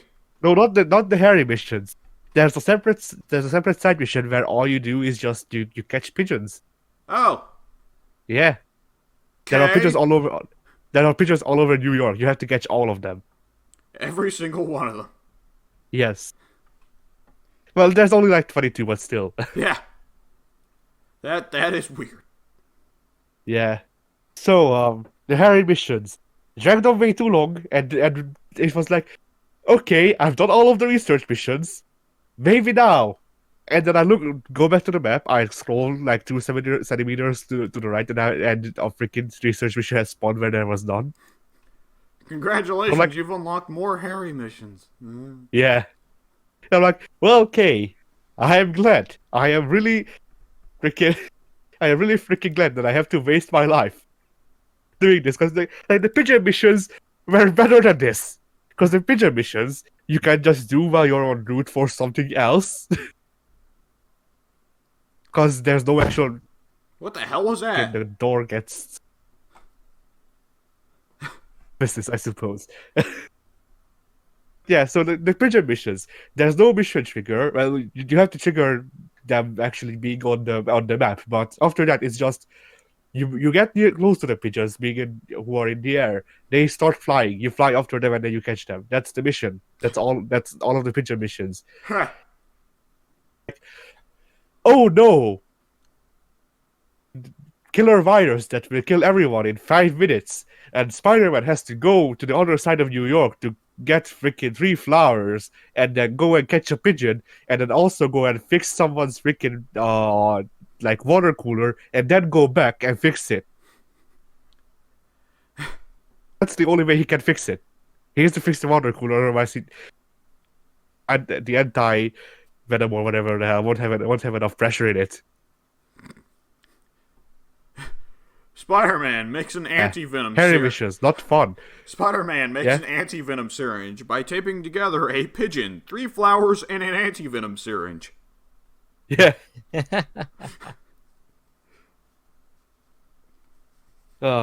So yeah.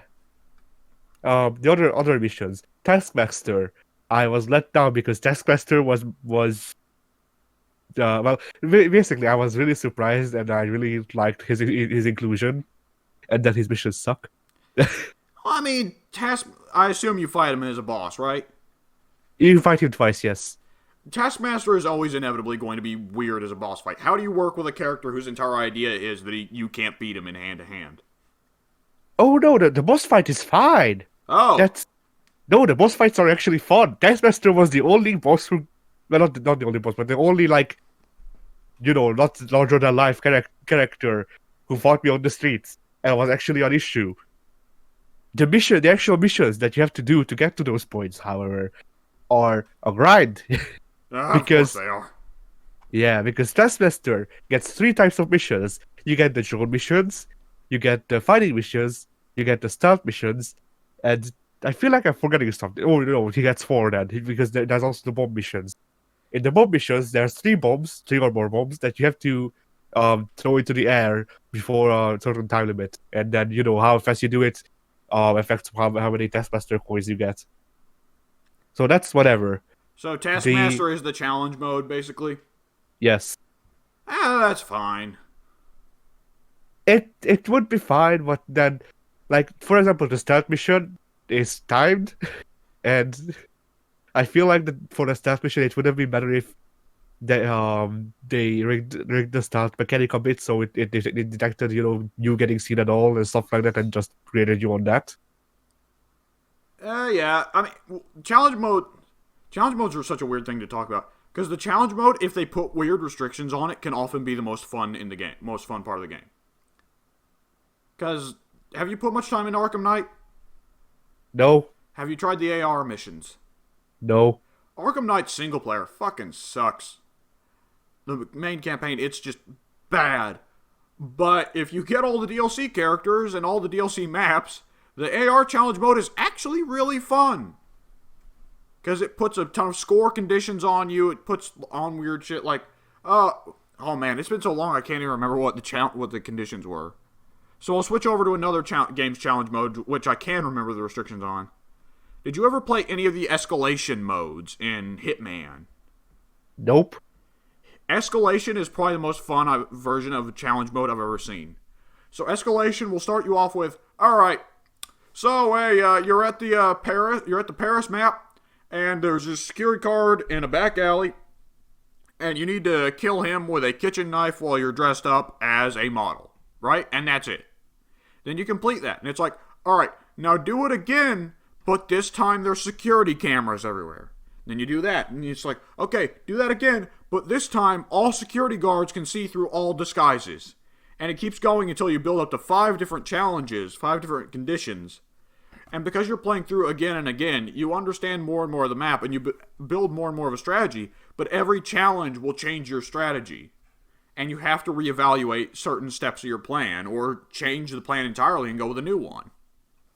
And I think that's probably the best challenge mode I've ever played in a game. But, Yeah, this one, yeah. Yeah, go ahead and continue. What are you doing the Taskmaster challenges for, I wonder? To fight Taskmaster. Okay, and what do you want to fight Taskmaster for? Because he exists.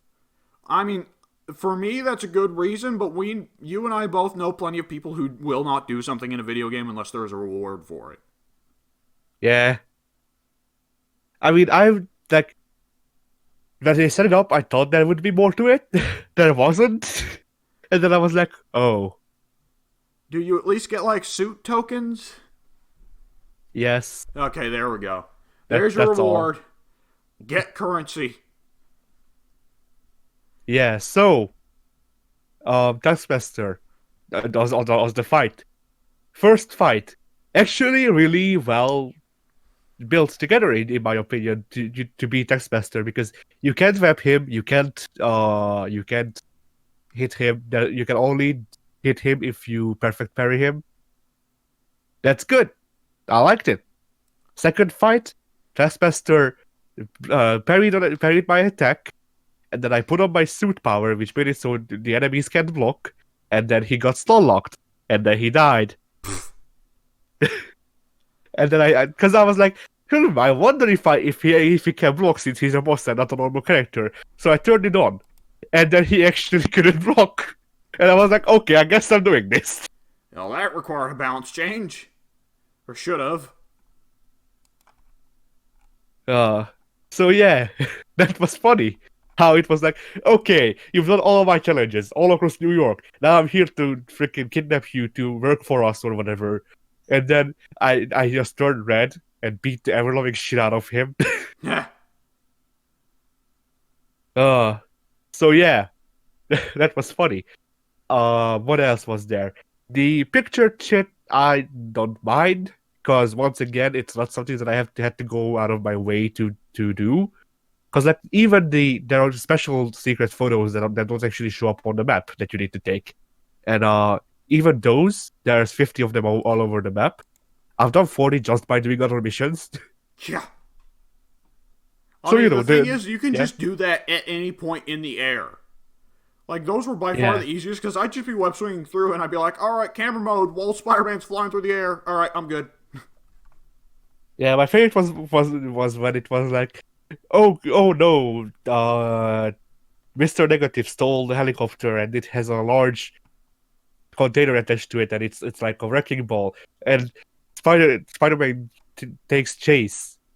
I go after him, and then there's like a quick second where Spider-Man takes out his phone and takes a picture of a building because he needs it for his freaking map, and then he goes on. Yeah.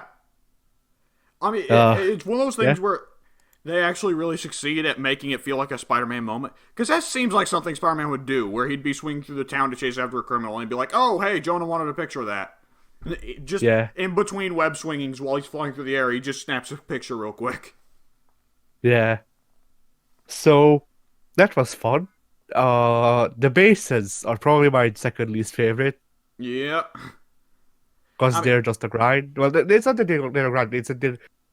Once again, the fighting mechanic, I like it a lot. I still find it boring. The I don't know fighting why. isn't very good. I didn't like the fighting. I thought it felt like, a shitty version of usual beat-em-ups, you know? Better than Spider-Man 2, but that's yeah. not saying much. Like I can only compare it to Batman Arkham, and I didn't like how Spider-Man wasn't as springy as Batman was because he's supposed to be more springy than Batman. Uh-huh. But Well, Spider-Man, yeah. the awkward part of Spider-Man is it's trying to be Devil May Cry at the same time that it's trying to be Batman Arkham, and it fails to be either, you know? yeah, Because, Spider-Man will do the spring across the map, and he has counters and parries and all that like Batman, but he also has crazy air combos that he can try and do, like Dante. But, I mean, in either case, his combos can't go very far. There's not many combo tools for you. And at the same time, because you have those combo tools, which are designed to be more static and thus more... with Batman, Batman's not really designed to be receptive to what you want him to do. He's just supposed to do things. yeah, You'll just press the button and Batman will swing across the map and elbow some guy in the face. And you're like, well, I didn't mean for you to do that, Batman, but I guess it's not bad that you did that. Whereas Dante is very, very receptive to your controls, but he won't just swing across the map to go hit some dude who's on the other side of the screen. yeah. My favorite parts of playing the Arkham series was when I press parry when a guy on the other side of the screen is trying to attack me. So Batman, without moving a part of him, just starts sliding towards him. Yep. He is magnetically charged. to be freaking teleported to people who try to attack him. My That's my favorite, headcanon. my favorite Yeah. parts are some of the animations Batman has for when he's supposed to hit a faraway enemy. Like, you know the one where he does a backwards roll into a drop kick? Yeah. Have you ever seen that one when the enemy is way too far away for that animation? So Batman spends a long period of time sliding on his hands and his head? Yes. That one's the silly one to me. Yeah, that's the best. But yeah, the Spider-Man PS4 fighting mechanic. Once again, like I enjoy the fighting mechanic. I actually started using more gadgets, which makes it a lot better as well. But still, like the bases go on for way too long. My thing about the bases was they should have made it possible for you to just stealth the entire base. Far Cry Yes. style. Yes, agreed. Because The fact that you There were- have to go loud pisses me off. yeah, there were multiple times just today when I went to a base, I completely started all of the first wave, and then a guy jumps out of a freaking elevator on the other side of the base, and then starts shooting at me. Yep. I think the second wave just automatically knows you're there, right? They do, yeah. Yeah, that pisses me off. If you successfully stealth through the entire base, you should be rewarded for your skill by not having to deal with the second and third waves. Yeah. Because that's how Far Cry does it. Far Cry, if you can get everybody successfully before any of them can get to the alarm box, you don't have to deal with the following waves. Nice. So yeah, those are my issues with the side missions. Also, the freaking I just didn't like the. Speaking of side missions, I just didn't like the freaking the Central Park side mission with the dweller who watches the birds. Definitely did not get that far. Yeah. Pink has So, had so little to say in this conversation that he's gone orange. Like we're talking, mean- I can feel Pink's sadness from like, I wish I could play Spider-Man. Yeah. I mean, we're still waiting for him to pre-order the Spider-Man edition of PS4. Still. I never year forget. afterwards. Oh man, we're never gonna do that co-op with the Forest. Yeah, and I bought it on release. Me too. It's right there on my PS4, staring me right in the fucking face. I need to get my priorities straight. Admittedly, we are telling you like to do a dozen things right now. It's like, hey, play Ninja Gaiden Black, watch The Good Place, pick up a fucking PS4. Yeah, don't spend your money on rent and food and all the other things that you need. Just buy a PS4. Do a Everything's handstand, gonna work Sort out. itself out. do a flip. Yeah. But yeah. Other than that, I was going to say something. Yes.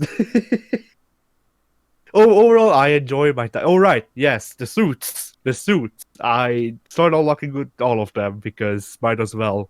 I already have all of the skills and gadgets, so I might as well get all of the suits. I'm curious, do they lock most of the classic suit designs until the late game because they know those are the ones people want? No. Oh, huh. Well, I don't know. I don't know what counts as classic because I don't know most of the classic suits. I do know that you get a comic version of Spider-Man that's associated. That I think that unlocks at like level 45 or something. Okay. So yeah, there's that. And then with that, you don't actually get a suit power. You just get to call people names as Spider-Man.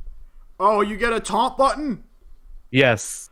That's the number one complaint I had about Spider-Man's combat system, is that there's no taunt button. The issue is that the taunt button is on a cooldown. Oh, okay. I mean, that's understandable somewhat. What does the taunt actually do anything? No, Oh. I don't think it does. I didn't notice any difference. I mean, it should be like Devil May Cry and Bayonetta, where taunting gives you a huge score boost. Or, It should, yeah. or it just gives you money outright. Yeah. But yeah. So there's that. My favorite suit is the. I need to look its name up so Pink can tell me the background story. Freaking out. I assume when we're going with the comic costume, I assume that like one of the later unlockable ones is the Ditko suit, right? The one where the blue is replaced with black. No, Really? I actually didn't find that one. Huh. Last Stand, that's the one. Last Stand. Oh, I don't think that rings a bell for me or Pink, right? Nope. No, it's 2003. So yeah. Hang on. Let me 2003? let me give you a picture, Yeah. and also put up a timestamp. I think this will work. I don't actually. Never mind. Let me get another picture. It's from the Spider-Man of Earth 3125000. Or no, it's just 2 zeros. Ah, okay. So yeah, that's actually that's a real weird pick. Why? Why do you think so? Well, I'm looking over his Wikipedia page now. Apparently, oh, okay, so he's from an alternate universe where Peter killed Craven after Craven's last hunt. He also killed Doc Ock because apparently he just started killing to begin. He just started killing in general. I'll put up a timestamp so Pink can see this design. And Maybe. he eventually committed suicide by cop. Hang on, let me bring up a timestamp. And apparently open Microsoft Word. Awesome.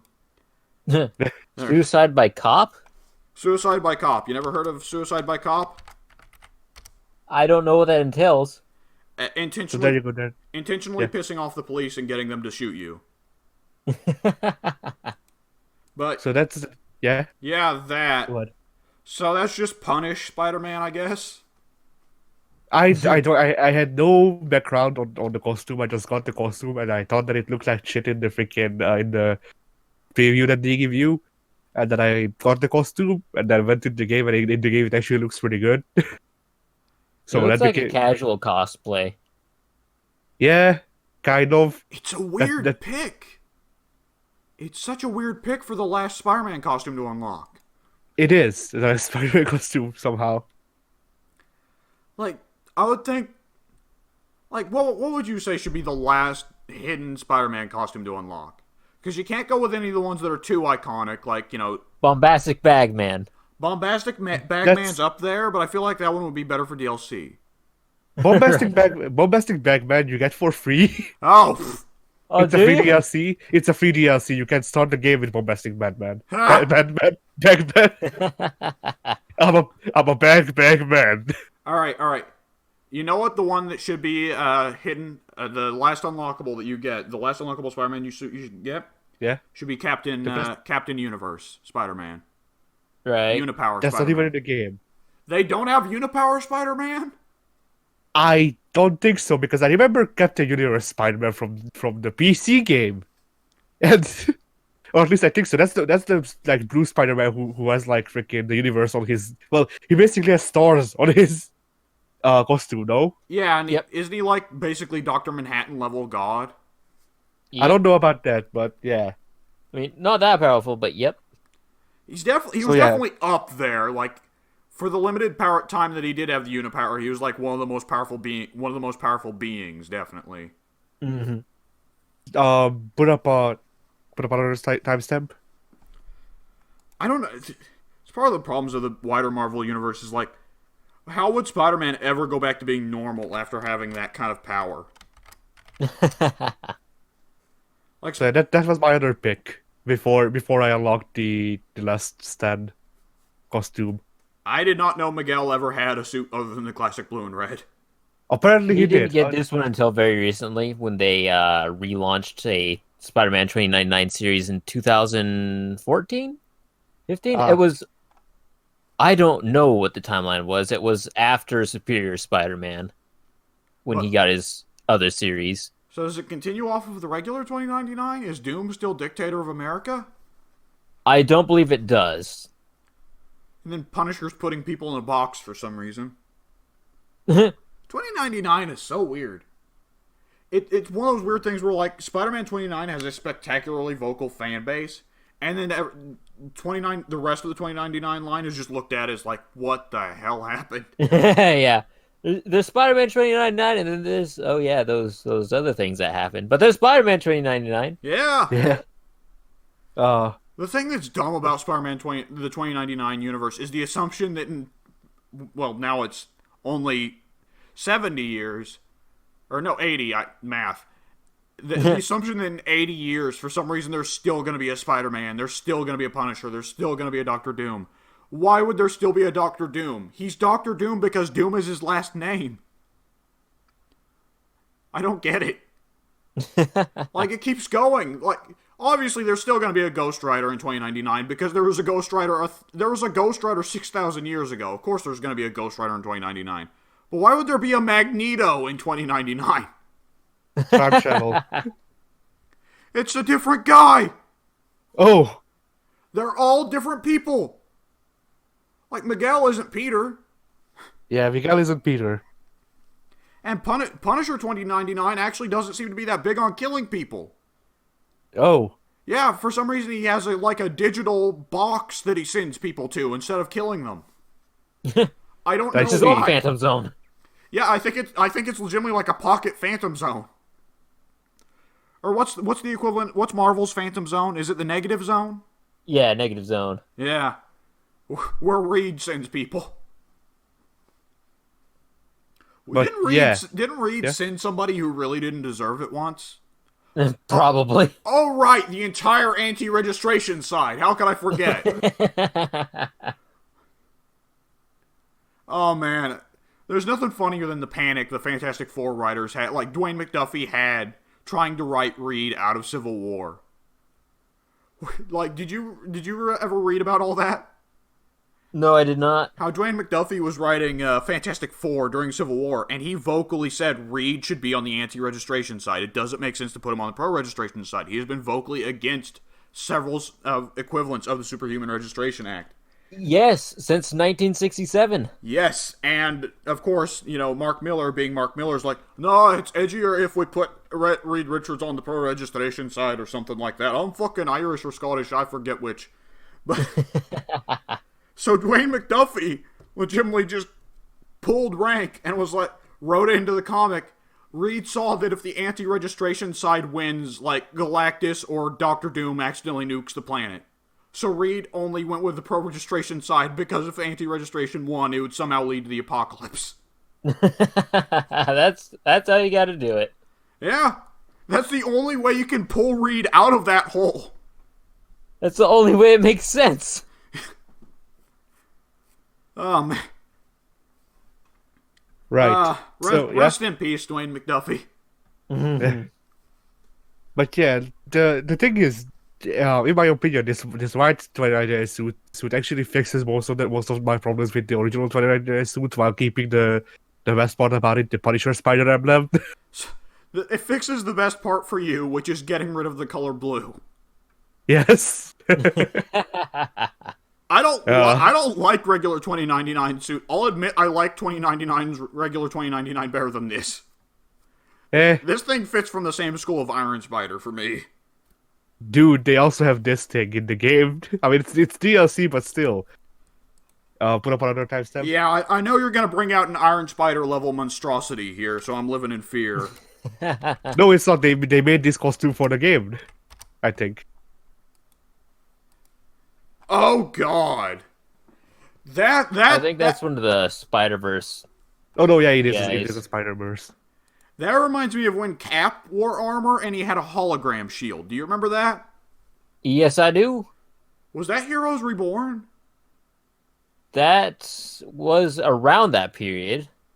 That seems Most like definitely. a Liefeld. That seems like a Liefeld right there.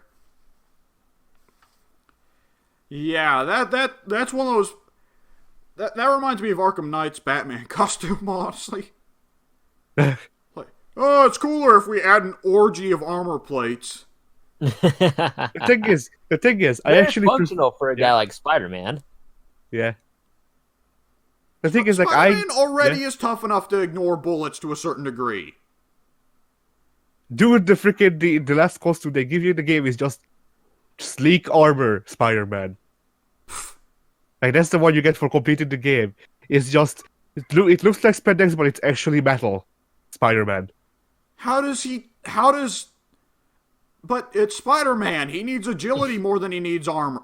Like you need it's agility versus armor, right? Spider-Man needs agility more than he needs armor.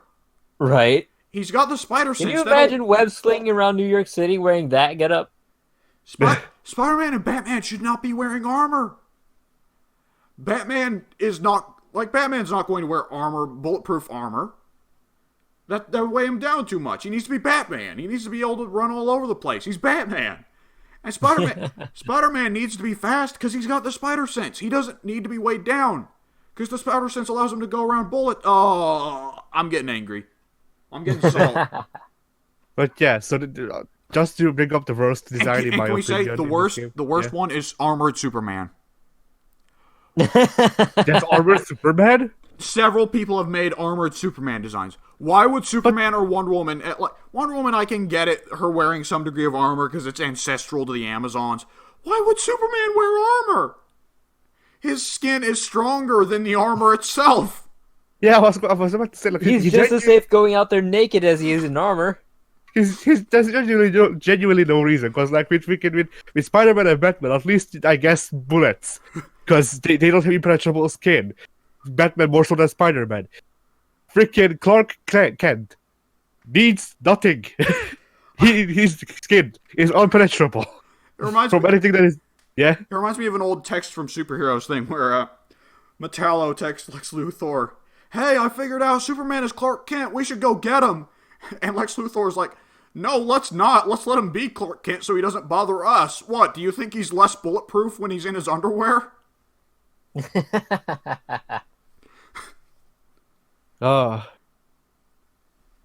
Yeah, so moving on to the worst, in my opinion, worst design in the game. Put up a timestamp. Okay, give me just a second. Whew.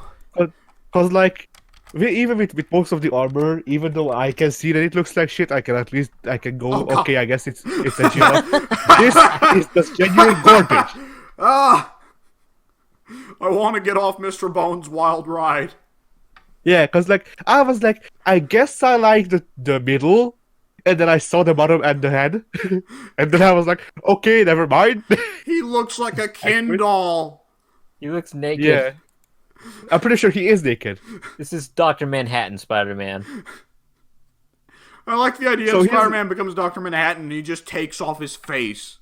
But the place I'm finding these pictures from actually has background stories. So it says the alternate reality of Earth 1163-8 poses the question of what if Uncle Ben never died and inspired Peter to become Spider-Man. This Peter became the Amazing Spider and later died while trying to steal the powers of other spider heroes. He was granted a second chance at life by the Sorcerer Supreme of his universe, Bruce Banner, and thus the Ghost Spider was born. There are some times where a comic writer is like, man, I want to make an alternate universe of my own that I can put my name on and call it my own. But the only ideas they have are like, what if Bruce Banner was Doctor Strange and Peter Parker was Ghost Rider? And it's like, no, go back to the drawing board.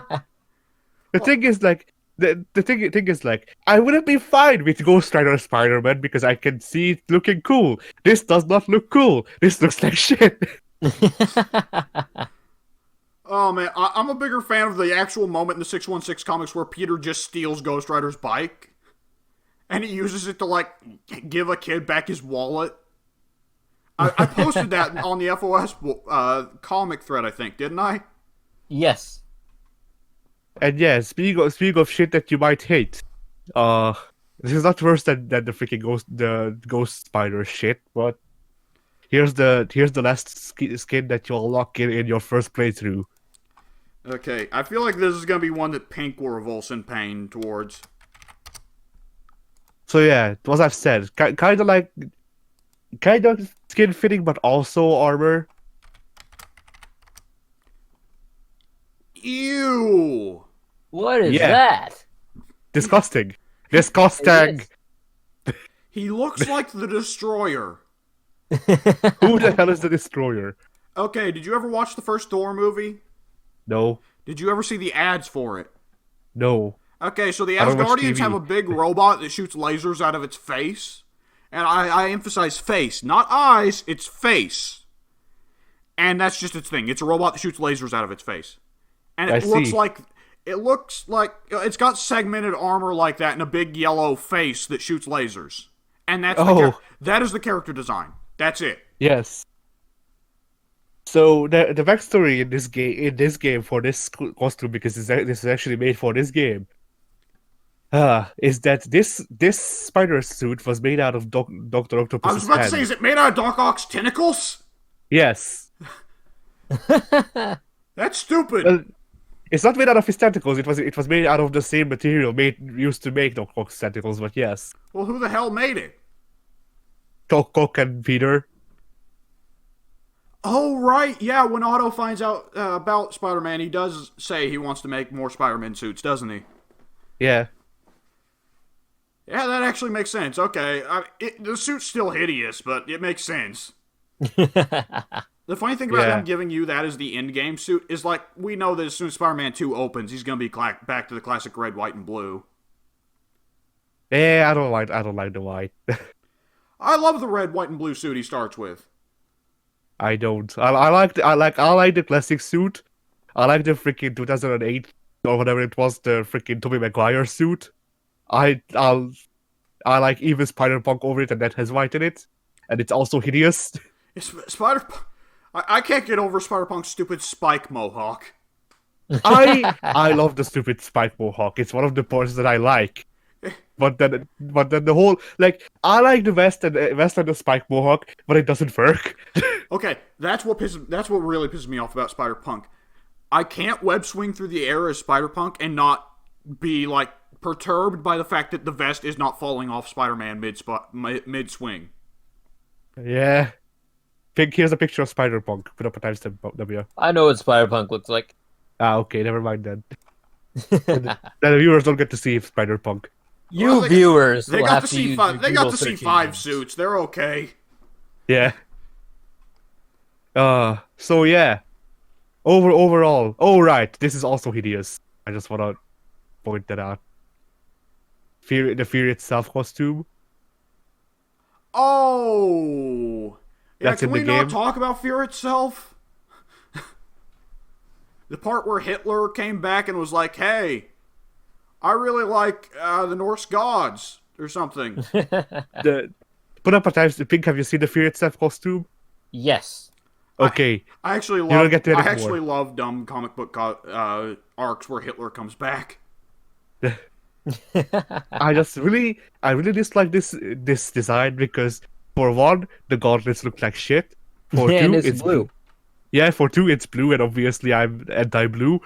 And for three, it just looks like one of those shitty Chinese like knockoffs that I would get that would have like rubberized pants and all that, and it would be something like underwater Spider-Man, because obviously Spider-Man changes suits when he wants to swim.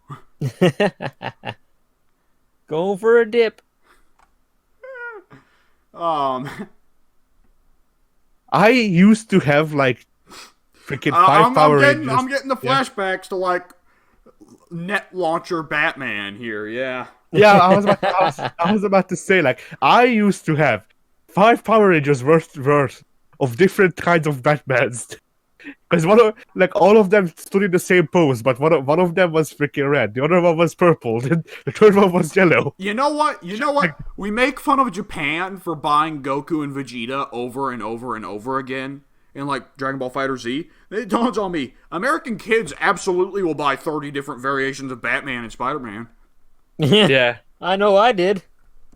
Or the Teenage Mutant Ninja Turtles. Those are the ones that started it. Yeah. You guys ever see some of the goofy shit that came out back then? No, I was never into TMNT. I'm not talking yeah. TMNT Turtles. I'm talking the classic 80s Teenage Mutant Ninja Turtles. I think I had a couple of knockoffs of the classic 80s Ninja Turtles. Cause there was some dumb shit with those. Yeah. So as the closing suit, this is one suit that they made specific. No, never mind. Apparently, it wasn't made specifically for this game. Huh. And I thought it was. Whatever. In the game, Black Cat makes this for you, and it's one of my favorite ones because, You'll see. Oh my god. Okay, go now.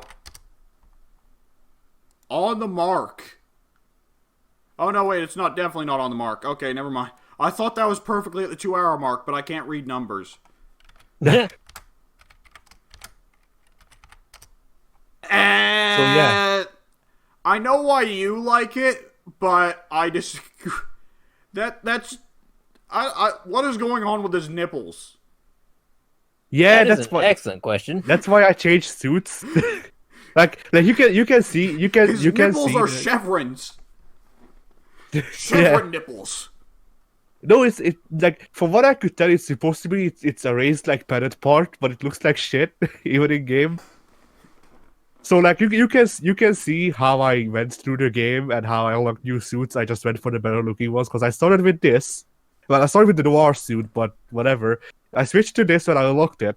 I switched to the 2099 white suit when I unlocked that, and then I ultimately decided to go with the less stat one because that's the closest one to the original, while also having its own identity that I still like. You know.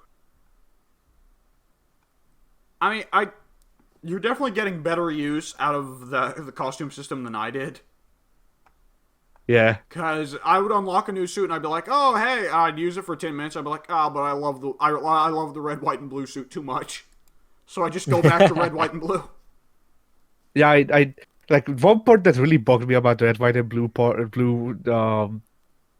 skin that they give you is the part or is the white on the freaking feet, like on the bottom of his feet. It bugged the shit out of me, and I don't know why. It's hilarious because it looks like Spider-Man's wearing sneakers. He's got, which I mean, it makes sense. Of course, sneakers are probably good for your feet as much as Spider-Man runs around, but yeah, it did very much look like Spider-Man had sneakers built into his suit. Which then has the odd effect of lending the whole suit an effect of looking like it's a pair of onesies. Yep. I mean, according to this place that I'm reading, it's supposed to be. It's not spandex. It's inspired by athletic wear. Yes, the PS4 That makes sense. PS4 Spidey suit very much looks like athletic wear. Which when you take the costume superhero costume too close to looking like real clothes, though, it starts to look like underoos. You know. Yeah. Yep. That's another classic problem of what people really don't like the underwear outside of the suit. That's a classic thing to make fun of. It's pretty much the best way to make it not look like the character is just wearing onesies, you know? Or wearing those stupid outfits that people had in the early 1900s with the ass flap. You guys know the one I'm talking about, the ass flap underwear? Yeah. Which, I mean, I say that, but I guess DC is already back to having underwear outside the suit. So. Oh, that was a weird news thing where it's like, Superman's tights are back! And I'm like, really? I mean, I'm not complaining, but it's just weird to see the news suddenly go from, oh man, Superman's trunks are stupid, to Superman's trunks are back, everybody! Yeah! Brought back by Bendis, of all people. Yeah. Apparently that's time Spider-Man lives. Or at least he got brought back in the Spider-Verse. They bring back all the Spider-Men. Yeah. But so. Like, Spider-Man Noir is Yeah. dead now. He died in the last Spider-Verse event. He'll be back by the next one. Yeah. Because, I mean, it's Spider-Man Noir. He's like, I would say out of all the alternate universe versions of Spider-Man, if we exclude Spider-Man Ultimate because he's cheating, then I would say Spider-Man Noir is the most popular alternate universe Spider-Man. I'd say that all of the ones who are in Shattered Dimensions are the most popular alternate dimension Spider-Man. No. I don't know, because it was just normal Ultimate 2099 and Noir. I mean, I would say at the time of Shadow Dimensions release, absolutely. But with that said, now that Into the Spider-Verse is out, and Spider-Man 2099 was only there for the after-credit sequence, 2099 has now fallen by the wayside comparative to Noir, Spider-Ham, and Spider-Gwen. Oh, alright. Forgot about Spider-Ham. Yeah. No, I didn't watch Spider-Verse, so... I would recommend it. It is a very, very, very good movie. I have no means. Indeed. Well, if you ever get the means, if anyone's ever like, hey, if you kill this guy, I'll give you a copy of Spider-Verse, take it. Take the deal. It's worth it. His life probably wasn't worth much. Feel the rush of blood on the knife. Or something like that, I don't know. Anyways, Eddie, did you play something other than Spider-Man Did you play something other than Spider-Man dress up this week? Yes, I also finished God. Oh wait, no, that was last week. Woohoo! Right. Well, here's a game that I forgot to talk about when I did play it, so at least there's that. I played Sonic Mania. Oh, Sonic Mania, yes. So that's the one where you get to play as modern Sonic and classic Sonic, right? Pudge Sonic? No. Oh. No, you're thinking of Generations. Oh. And what is Sonic Mania? Sonic Mania is the new 2D Sonic game featuring classic Sonic that was made by people who were making a ROM hack, but Sega noticed them and was like, job. Hey, yeah. you. Job, here, now. Get to it. So basically, Sonic Mania is a Sonic like 2 or 3, I wanna say, ROM hack that got turned into a full-fledged game or something like that. I need to step out. You guys talk about Sonic since I don't care about Sonic anyways. I don't care about Sonic either, dude. Why are we here? Just to suffer. But yeah, so Sonic Mania. I think I just don't like classic. I think I just don't like Sonic as a whole, cause I played some of the newer games. They suck. I played Sonic Mania. I didn't like it. So I just don't think the Sonic games are for me. I know they're not for me. And I am convinced that all the old people that actually like Sonic only like Sonic because of the stuff. Possible. Talking. We do a good job. Yeah, so let's go into something that I like about Sonic, the soundtrack. A lot of times it's good. Even Sonic 06 had an alright soundtrack, I guess. What would you say to that, Pink? What about that Green Hill Zone soundtrack? The iconic one. That's what it's called, right? Green Hill Zone? Yeah, that's the one that gets space boosted every 5 seconds, yes. Yeah. So I don't think I've ever actually completed any Sonic game. I did play through, or not play through, I did play some of the old ones, Sonic 3 and Sonic and Knuckles. Didn't like any of them. They are not for me whatsoever. I'm not one to speed through the levels like a madman listening to the soundtracks. So, yeah. No appeal there. Yeah, I played Sonic 3 and Knuckles as a whole game, I think. I played Adventure 2, I played Unleashed, I played Sonic and Sega All-Stars Racing. So I played a good bit of Sonic games overall, I'd say. And yeah, Sonic and Sega All-Stars Racing. That's the best Sonic game probably that I've played. Sonic Unleashed sucks. Adventure 2 is killed by the camera. And the freaking Knuckles levels. Holy hell.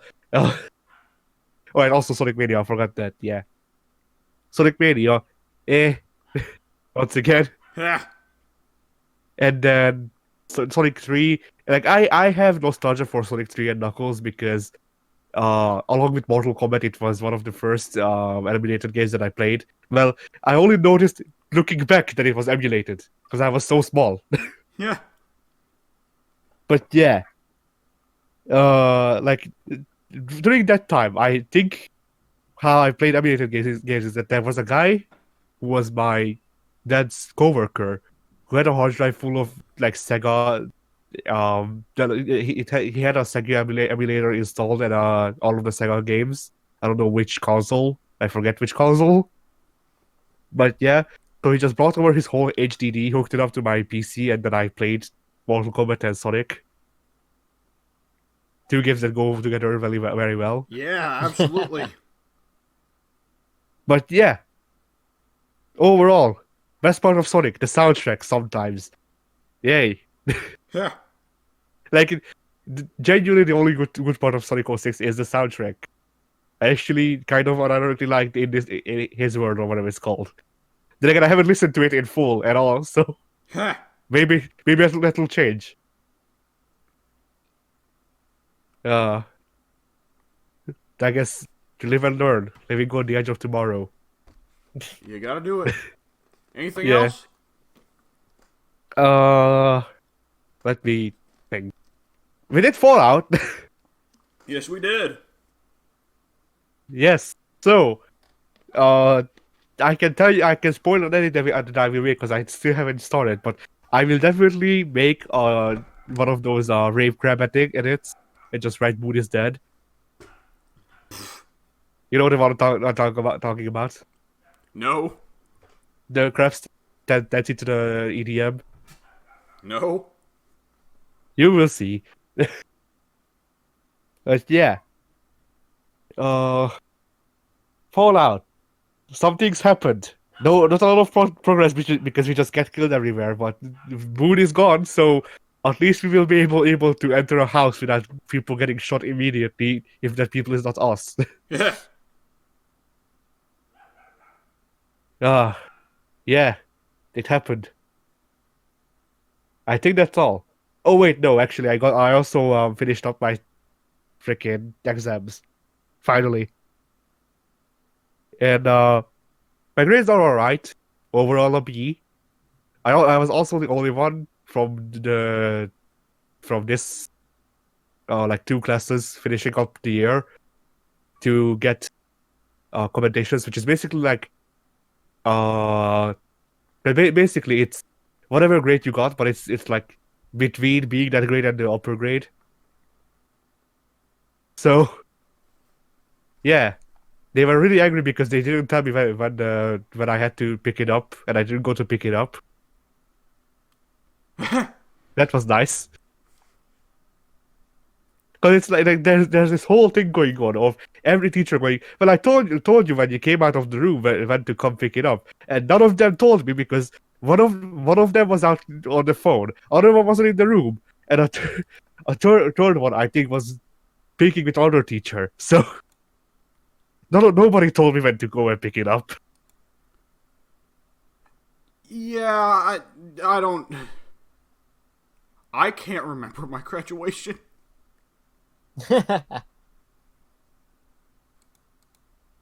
It's been so long. Yeah, a whole 2 years. Ugh. But yeah, so now it's the wait until the 25th of next month until I know if I got accepted into the college. And I sort of don't want to get accepted because I didn't like the place. Well, I mean, Yeah. college can be pretty important for the career you're looking for, is the thing. Eh, not well. It depends, really, because sometimes showing off your work is enough to get hired. Sometimes they require papers. Sometimes they hire you off of what you did and then have you do get the papers on the side. But basically, the thing is, I applied to college because my principal wouldn't leave me alone with it. So that's a bad point, I guess, going to college right now. And then I also don't just don't want to, and I don't have a goal in my life that is reachable. So I first want to sort that out, and then I'll go to college if my goal requires me to go to college. I guess I can't advise you too much on that.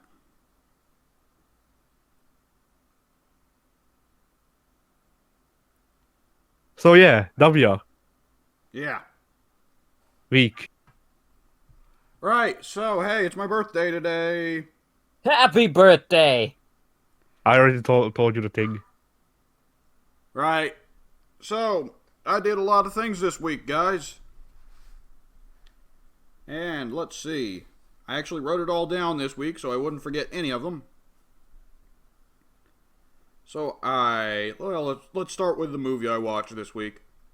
So, on Soon's recommendation, I watched a new romantic comedy that Netflix released, Always Be My Maybe, which has gathered some degree of fame recently for the Keanu Reeves bit. So, it's a very generic romantic comedy starring Ali Wong and son of a bitch. Did either of you guys watch The Office?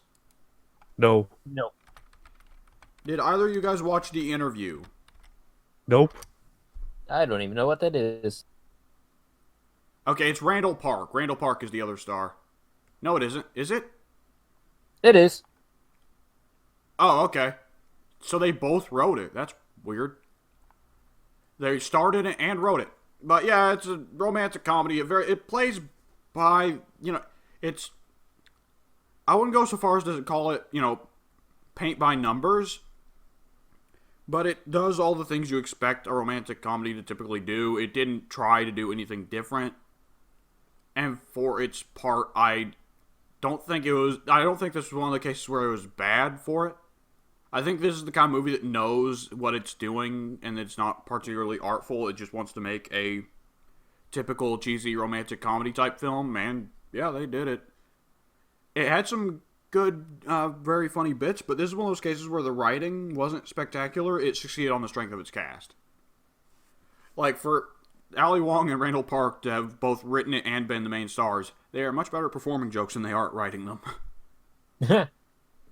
And Keanu Reeves is, of course, hilarious, and that's why Soon recommended the movie to me. I assume it being a romantic comedy, he watched it with his girlfriend, because he seems to watch everything with that girlfriend of his now, but it was alright. I'm not a romantic comedy kind of guy, I guess, but yeah, it was solid. The only other thing I've watched this week is more of Game of Thrones. Yeah. Man. Getting through most of Season 3, we have not got to the Red Wedding yet. I am trying to keep that as on the down low as possible, because I'm very interested to see how my family will react to that scene. And yeah, you guys haven't watched Game of Thrones, but even you can't avoid the infamous Red Wedding, right? Right. Yeah. I don't know what happened during the Red Wedding, aside from death. Lots of death. Several main characters get killed, and they're all good guys. Oh. It's the most Game of Thrones ass moment the Game of Thrones has. It's the famous one. Ned getting executed is a pretty big one, but it's so famous. It's famous at this point. I don't even need to bother protecting it as a spoiler. It happens at the end of the first season. But the Red Wedding is the, oh my god, 3 or 4 main character good guys just died right there. All in a row. And not in a particularly cinematic fashion. They just get butchered. Absolutely butchered. So, yeah, I'm very interested to see how they're going to react to that, because they were confused by Ned. My family was one of... there's some people that expect movies to fit into certain tropes, so they're just downright confused when it doesn't go down the way they expect.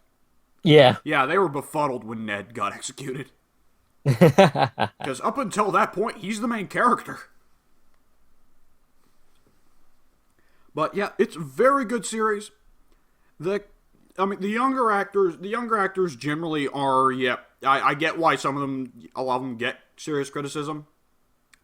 I am continually not impressed with Jon Snow, because he's a twerp and all that. It's the sad thing about watching this is, the best young actor on this cast is the kid playing Joffrey, and he quit acting because people hated Joffrey that much. No, Poor guy. he actually didn't. That's just a rumor, but he actually came out and said that he just didn't feel like it. Oh wait, hang on, let me look this up then. I'm pretty sure he said that people didn't actually abuse him. The closest to abuse that it got was people coming up to him asking him if he's fine and if people abuse him. So maybe I'm wrong. Maybe I heard from the wrong sources. He I don't is know. definitely retired from acting, because it says he's very much switched over to doing stage. Yeah, he's retired from acting, but I think he just said that he. I mean, stage acting is still didn't- is still acting. Yeah. Like, I But just remember, yeah. hang on, I'm going to look up if there is actually a listed reason. Yeah, let me look over a couple articles. But yeah, apparently he has said it's not about people shitting on him that bad. It's just because he prefers stage acting. All right, more power to him. It's a bit of a disappointment because, like I said, most of the young cast is not great. Kit Harington's not great. Sophie Turner obviously has produced nothing but bombs. Amelia Clark is take her or leave her, and Maisie Williams is good but not great. But Jack Gleason is actually genuinely great in the role of Joffrey. Like, that's why people hated Joffrey so much. He did such a good job of playing Joffrey as such a shitheel, you know? So, yeah, it's sad that we won't see him in any more movies or TV shows, but, I mean, it's easier for me to think, oh, well, the stupid audiences made him go away, because then I have somebody to blame. Yeah. But with this composition, it's like, I'm not going to blame the guy because he likes acting on the stage better than he likes acting on the screen. Right. It's two different schools And of how old thought. is he? Because there's always a chance for anyone to make a comeback. He's 27 now. Yeah, that's not old at all. Nah. But yeah, Joffrey's still a great villain. And Charles Dance as Tywin. Like, most of the older cast is great altogether, but Charles Dance is just always amazing in everything. Have either of you guys ever watched the Arnold Schwarzenegger movie Last Action Hero? I have Yes. not. Okay, Addy, do you remember the villain of Last Well, Action Hero? The question is that the one where he gets sent forward in time or something? No, it is the one where he is a movie hero and he gets brought into real life. Yes, I have seen that one, yes. So, you remember the villain of that, how when he gets brought into real life and they have the scene where he shoots the guy on the New York street? And he just yells, I have killed a man in the middle of the street, and someone just yells out their window, it's the middle of the night! Leave us alone, or some shit like that, right? Yeah. That was Charles Dance. Ah. And he is great in everything. Ever. He is one of my favorite actors, though I have not seen him in enough movies.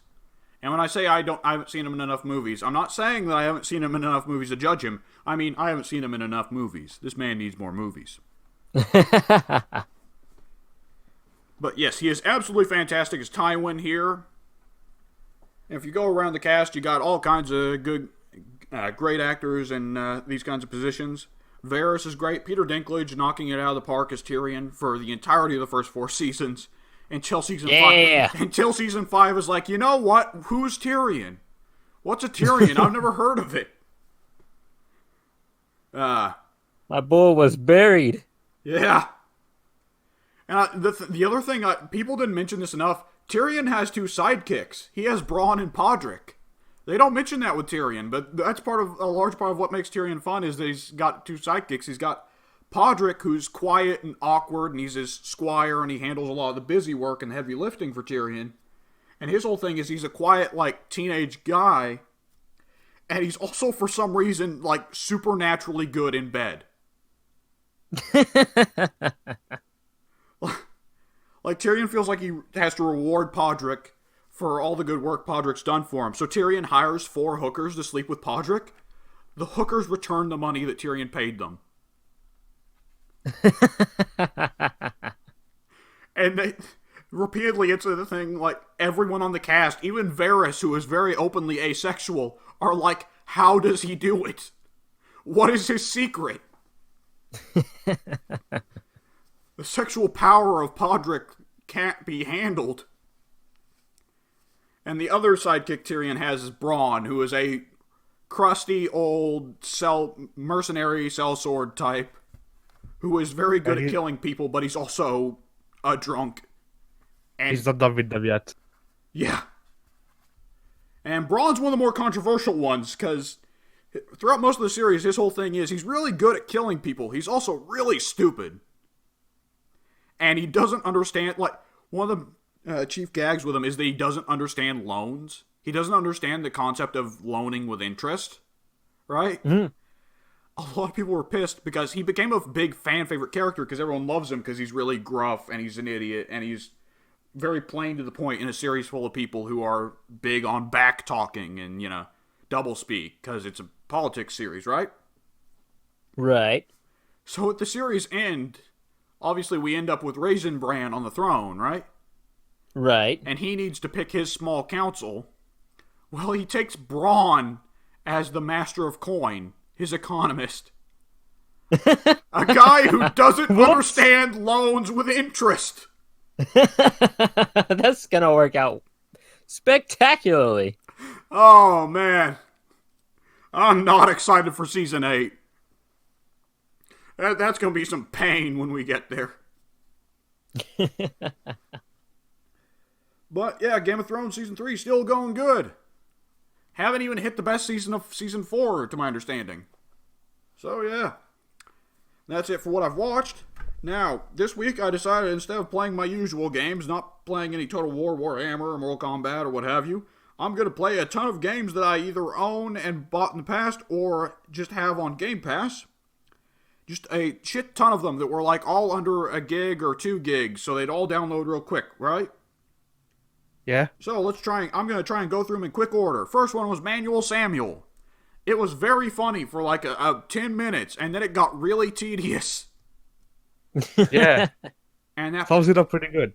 And that puzzle to get around the door pissed me off, so I was just like, nope, not doing this. The robot door? It wasn't. That's not even a freaking puzzle, dude. Oh, do you just have to brute force it? I don't remember. I don't remember what you have to do, but that's like the first obstacle that you found yourself on. That is not the first obstacle. No, I'm talking about But the before- room where you have to put the cores in the robot's chests. Yes, that's not hard. Oh, I couldn't do it. I did. Yeah. I could not do it. Every time I tried to do it, I wound up being too slow. I broke like 3 of those, and then I did it. All right, well. That's the start of the game. I was going to ask you about the end boss fight, but I guess not. No, I quit there. You know, there's a certain appeal to digital-only games. You know what that appeal is? When you're pissed enough at a game, you can exit the game, quit the game, and then uninstall it off your Xbox. And that moment feels very satisfying when you're pissed at the game. So, that's exactly what I did. I got so pissed at that door, I uninstalled the game on the spot. And then I moved on to Snake Pass. Snake Pass is, I believe Addy has also played Snake Pass, yes? Yeah. Snake Pass it's definitely a very interesting twist on the 3D platformer genre. Because rather than playing as, Jumpman, your Marios, your Mega Mans, your Banjo-Kazooies, right? Here you play as a Danger Noodle. And his name is actually Noodle. And it's the weirdest platformer because the entire idea is platforming as a snake. Well, obviously, snakes move an entirely different way from 2-legged mammals. And so the verticality is a lot different. There's a lot more focus on climbing instead of jumping in a very odd way. And the controls aren't exactly intuitive and the camera doesn't really work for it, but I understand in this kind of case because it is legitimately the first of its kind, And it's rare to see actual innovation in the 3D platformer genre. Because that is one of those genres where it is very much, what's the word for when they don't move very far? Set in stone. There's a word, though, that's like lazier. It's a lazy genre. Which, I mean, Nintendo, of course, has always been lazy, because Nintendo is like the kind of thing where people don't want new, people want what they grew up with. Right. But other people don't have that same excuse, so it's interesting to see somebody actually do something different with a 3D platformer genre for once. The game didn't exactly grab me, its pacing wasn't spectacular, but yeah, big points for actually doing something different, for actual innovation. And Eddie, what did you think of Snake Pass? I didn't like it. I just flat out disliked it. Okay. I thought, yeah. The controls, well, For one, I don't like the controls. For two, I don't like 3D platformers altogether. So You were starting off in bad territory there. Then yeah, Snake Pass is like Snake Pass bleeds Rareware. I look at it and it very much reminds me of Banjo Kazooie. Like it just smells of Banjo Kazooie. You can smell it from the distance. You know. So, hey, it's not actually made by Rareware. So hey, yeah. maybe And it'll then get to be on a yeah. non-Microsoft console at some point. Then. I'm pretty sure it's already on other things. Oh, okay. Yeah, let's see. What else did I play? I tried to play Super Hot. Super Hot is that game. Everyone's got that game where they're like, in their mind, they're like, man, this game seems like the exact kind of game I'd love. And they try it once a year. And every year that they try it, it doesn't grab them. For me, that is Super Hot. I get a little farther every year. I'll say that. Because this is the first year I've made it. I've made it all the way to. Addy, did you finish Super Hot? Yes. Yeah, this is the first year I've made it all the way to. Oh, the corridor with a katana. Ah, yeah. Yeah. I was really getting into the gameplay this time. I really was, and then it had one of those stupid sections. Like this is one of those games where I wish they'd just forget the idea of story. I wish Super Hot's story would just fuck off.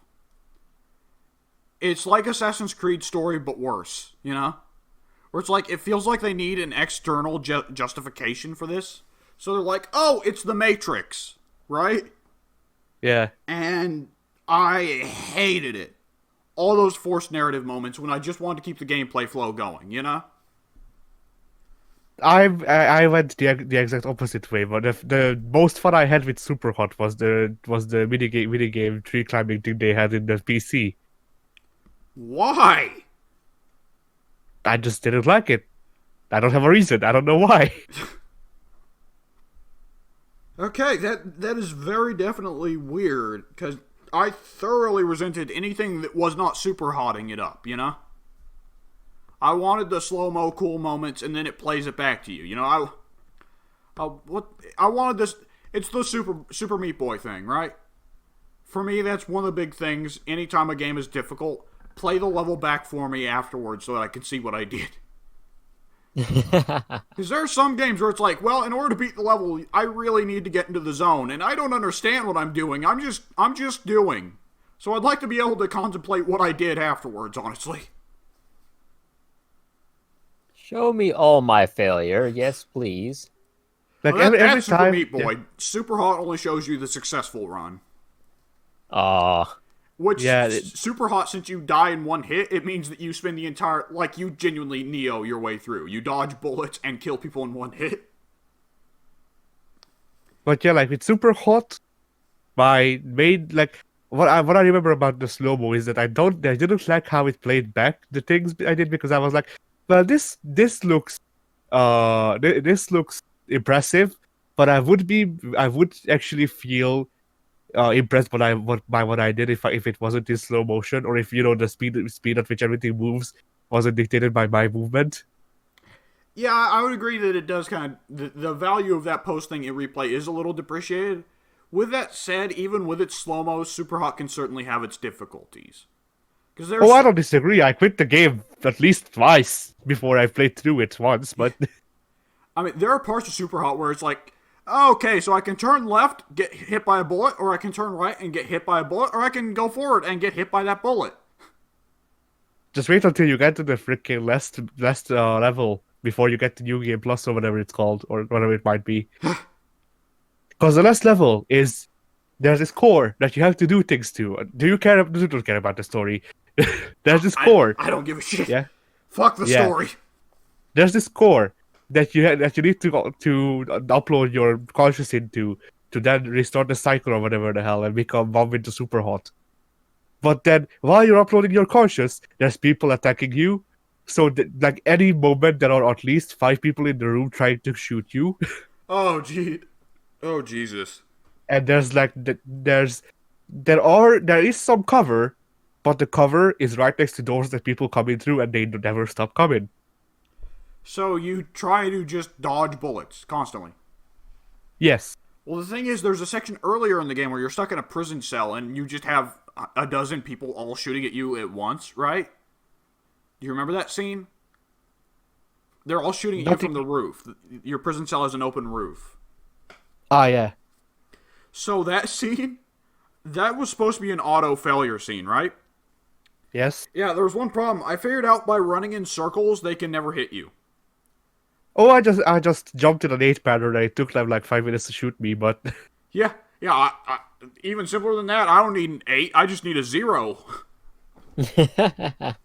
but yeah. It's not like that. Yeah, It- that Running being to honest- 0, and I give you a 0% chances of shooting me. Heh. Yeah. But like in the last part, you spawn in. There's 2 guys with pistols right next to you. You jump to kill one of them and then shoot the other. By that point, there's 3 people from where you stood, also with guns, I think with SMGs. And then there's like no matter where you run, people just spawn in immediately. Yeah. When I was playing through Super Hot, it occurred to me, this is one of the chief examples of games where they achieve at least a large part of the difficulty from simply removing a function. Did you ever notice Super Hot would be stupidly easy if you could crouch? Yes. Because you could just duck under all the bullets, and that'd be it. Because they all go for headshots. They always aim for headshots. It's a weird thing about the Super Hot AI. And it doesn't even make a difference. You die in one hit anyways. Everyone in Super Hot dies in one hit. Why go for a headshot? Basic looks cooler. I guess so. Alright. I played SteamWorld Dig 2, which... Have any of you guys played SteamWorld Dig 1? Nope. No. So SteamWorld Dig 1, way back in the day in the early days of the PS4, when we couldn't play any real games, except for shitty, 2D indie games, SteamWorld Dig was one of the ones that was given out on PS Plus. Basically, it's a game where you dig for rocks, and you sell the rocks, and you make money, and you upgrade your pickaxe. You know So this it's a song. flash game. Yeah, you know this song and dance. There was some degree of Metroidvania elements, but for the large part, it's a mining grinding game. But at the time, it was like, well, I don't have anything else on my PS4 to play, so I'll play it. And I've just was like, all right, I'll download the second one just to try it, just for the sake of saying I have tried both SteamWorld Dig games. I don't know why, because they're not relevant games, but whatever. Second game, cakes on a lot more Metroidvania. A lot. Like, this first SteamWorld Dig, it felt a lot like the mines were randomly generated. SteamWorld Dig 2, very much not. You can still break through the walls and everything, but no, there are some parts where, like, they've set things up deliberately for it to all chain together, you know? So, This is one of those cases where it's like, we have to kind of go against, like, generally, I would say the majority of video gamers nowadays are still pulling for, like, I want a single-player game with heavy story, but I want to have dynamically generated maps and full dialogue trees and also skill trees. And I want it to last 80 hours and have no DLC. But it needs to be completely open world so I can go anywhere I want. This kind of thing. And, like, Yep. the more video games I play, the harder I go against that. Like, I dynamically generated worlds steadily lose their luster for me, and this is one of the chief examples I can think of. Because SteamWorld Dig 1, everything you did felt like a grind. Everything. SteamWorld Dig 2, I could tell I was making progress. Was I enthralled with the game? No, not really. I did eventually end up just uninstalling the game because I was just like, you know what? I'm going through the motions playing this game, but I'm not particularly having fun. It's not very good Metroidvania.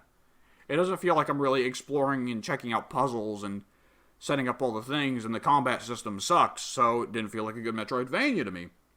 But it was better than the first SteamWorld Dig. It was a game that didn't feel like a chore for me to play. I was at some point willingly playing this instead of just playing it because it's the only thing on my console, Yeah. So, yeah.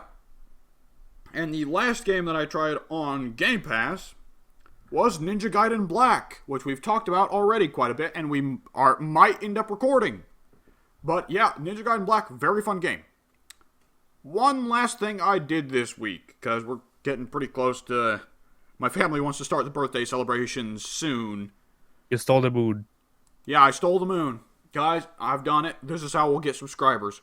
I've stole the moon. We're going to spray paint our logo on the moon, and we're going to shoot it back out into space. It's going to be like it's going to be like a satellite out advertising us every night.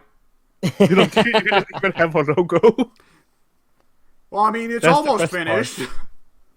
Yeah, it only needs like 5 more hours of freaking work. Well, we'll just keep the moon in the hangar until then. Unfortunately, the roof is fucked, but we'll fix it later. Anyway, yeah, so I played Dota 2. So, let's go back in a time machine 7 years to 2012. MOBAs are all the rage because of League of Legends. I'm like, well, I'll go ahead and try League of Legends. I mostly bounced off of it. I probably put collectively 6 hours into it. I really liked Singed. Did not care for any other heroes. And then Dota 2 was in its beta at that time period. So I was like, you know what? I'll give Dota 2 a shot. It's the chief competitor to League of Legends. Everybody's hyped up to see what it's going to be like. It's going to be closer to the original version. I give Dota 2 a shot. I bounce off it even harder. Because Dota 2 is crazy. I put in probably 3 hours with that. And for 2 years afterwards, going from 2012 to 2014, I am instead, me and Soon, joined together with our opinions of, everyone is wrong, MOBAs are stupid. And then, 2014, I am desperate for any game to play on my PS4. And you know what's free to play on PS4? Smut. And I play it. And I put in 10, 15 hours. And I'm like, holy shit, this is good. And I contact Soon, and I'm like, we were wrong. There is a good MOBA. It is the one. And Soon's like, you're wrong, but I'm bored, so I'll play it anyways. And then 10 hours. And then 10 hours later, Soon is like, you are right. It is the one. And we proceed to put in a further 30 or 40 hours into Smut before eventually I get kind of tired of Smut because I sucked at it back then. And I back then I didn't shop for items. I didn't bother with building characters. I just let auto build my character. And yeah, you see, when I got introduced to Smut through my friend who wanted to get into a pro team back when it first got made, he was like, here, I bought this character, his name is Thanatos, you are building. You're not buying shit. You're not auto buying shit, you're buying shit yourself. And well, the inevitable thing with every MOBA is you take one look at the item store and all the different items and all the different effects and all the different passives and active abilities, and you're just like, no! My brain! But yeah, so that's why I still have a deep connection with Thanatos. Because he was genuinely the first Smite character that I ever played. Yeah. Like, genuinely the first two I played was Thanatos and Ferrier. So... and then eventually we switch over to Xbox, and the three of us are looking for games that we can play for free on Xbox, and I'm like, hey, what about Smut? And so we started up, and the rest is history. And the rest is Uller. Yeah, the rest is Uller. And the rest is X. The rest is Axis. The rest of... who was Pink's meme character for Smite? Aphrodite? Maybe. I don't know. Pink's probably the best of us of cycling between characters. Pink plays everybody. Right. I don't think I actually have a quote-unquote main in that game. I used to try to play everyone, and then I found my true love, Gone You. Oh, man. So, I was like, hey, I played Dota 2 7 years ago, and I heard somebody talk about, on like a YouTube video that I can't even remember, that Dota 2 is like the most advanced and crazy MOBA, right? It's just absolutely nuts. So I was like, alright, fuck it, I'll give it a shot. So, started up Dota 2. Boy, this game is weird. This game is weird. So, for one thing, Smite doesn't have the last hitting mechanic, does it? last hitting? Last hitting, yes. I don't think so. So, something League and Dota have as a mechanic is if you are the one to get the last hit on the minion, you get all of the gold. The gold is not spread between the teammates. Which is actually a pain in the ass because auto attacks are used like strategy games instead of smites. You control each individual attack. So timing is a hell of a lot more difficult, and you want to make sure that you always get the last hit, so you try and let the minions take it down. Last hitting was the single biggest reason why I bounced off of League and Dota. And I gotta say now, like, keeping in mind, it was 2012 when I tried to play those. I was 13 or 14 years old. So yeah, I didn't have much patience for that kind of mechanic. Coming back when I'm 20, or now 21 today, I guess. It's not as much of a pain in the ass. It's still an annoying mechanic that I think really takes away from the game and really helps to prevent casuals from playing the game, which is a bad thing, by the way. But I can deal with it. And another thing to keep in mind is, like, we always think Smite's player base is toxic, you know, you rock, cancel that. Yeah. Mm-hmm. Yeah, Smite doesn't have shit on Dota's player base. Like, oh my god, there is so much casual repellent here. Not only for in the game itself, but in the fan base. Like, I was like, oh, I'll check out the Dota 2 subreddit, see if there's any important information I should learn about this game if I want to play it. Like, one of the top 5 posts of all time. So one of the items you can get in the game is a bundle of sticks that increases all of your attributes by 1. And you can use it as an active ability to sacrifice that item to plant a tree. There is literally no reason to do this other than just planting trees for fun. Yeah. The top voted post was saying top advice from top experienced players for new players. And it's a comic of a guy who pulls aside a new player and he says, "Hey, you see that bundle of sticks in your inventory that you've been holding on to for the entire game, even though it's an early game item?" And the new player says, "Yes." So the experienced player says, "Alright, so press this key to plant it in the ground." He does it. And the experienced player says, "Okay, now hang yourself on it." So that's the kind of community you're dealing with here. Nice. That is beyond get good. That is genuinely beyond get good. That is a special kind of poison. Like, I don't want to say that people who think that kind of thing are bad people in real life, because I know there are a lot of people who are like different people when they play video games. You're probably a bad person in real life. I think aren't there actually psychological studies that associate venomous gamers with being bad people in real life altogether? Probably. I wouldn't doubt it. I think there I wasn't haven't heard of it, but yeah. I feel like there was like there was a weird study that basically said, if you suck at video games, you are venomous at those same games. And if you are venomous at games, you are also have a higher chance to be misogynist towards female gamers. And the end result of the study is, if you meet anyone who's sexist against female gamers, you can go ahead and tell them that you're better at Dark Souls than them. The end result of the screen is just a link, and then you press it, and it's just a MS-Paint writing of someone writing in you gay. I think what I saw was the Tumblr post was how to cure sexism, and then it was that picture of the Dark Souls guy holding up the little poster board.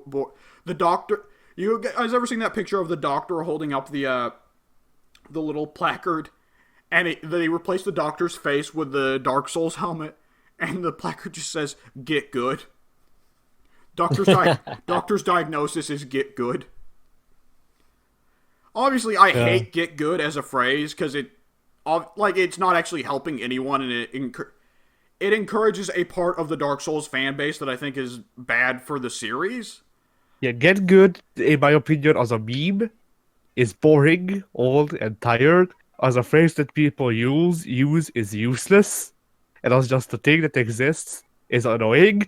So it's the thing though where we found out that "Get good" has an evil twin, or an even more evil twin. You not cancel that. You Rock Cancel That, I think, is about the same as Get Good. You Rock Cancel That Yeah. is a different breed, I think, because you Rock Cancel That usually boils down to I'm blaming you for my failures, you know? Yeah. Like, I dived on the entire enemy team. It's your fault. Like, no, dipshit, it wasn't. What yeah, we were going to say? But yeah, Get Good is like the lesser version of you suck, kill yourself, you know? Yeah. Like, I'd take 1,000 Get Goods over a one you suck, kill yourself, you know? Eh. Well, I mean, Get Good, at least they're like telling you, hey, actually get good at the game, as opposed to either stop playing the game or, you know, kill yourself, which is pretty severe. Right. There's a lot more venom. Like, Get Good is at least playful. You know? I don't know. There are people who don't make it playful, but the original intention was for it to be playful, and a lot of people intend it playfully. Even if you are intending the kill yourself part playfully, you're still... I think it's too serious of a phrase to use playfully. You know? Yeah. But yeah, Dota and League's fan bases are just the worst. Oh man, it's shit like this that makes me embarrassed to play video games. You guys ever get that moment? I refuse to ever admit I play video games in public because I don't want to be associated with these people. No, but I do not admit that I watch. Well, I do not admit that at one point I watched anime because 90% of anime is just big boob lady being in a bikini. That fucking picture I posted in the gaming tab. Yeah, basically, like there is some good anime, and I like some of the animes that could be considered good. Hell, I like some animes that can be considered bad. I have nostalgia for Naruto, for example, and like I can see that Naruto sucks. Yeah. I still won't dislike it, but I can see that Naruto sucks. But yeah, like. But then there's shit like there's just all that fan service, but it's just like, okay, so here's the premise. It's this story about a really long dead person coming back to life to haunt people, and then he possesses people, and the people he possesses has to kill another person in 7 days or they die. Good premise, right? Well, the ghost also has freaking He's a pervert. boobs and ass. No, the ghost is also a woman and has boobs and ass the size of a planet.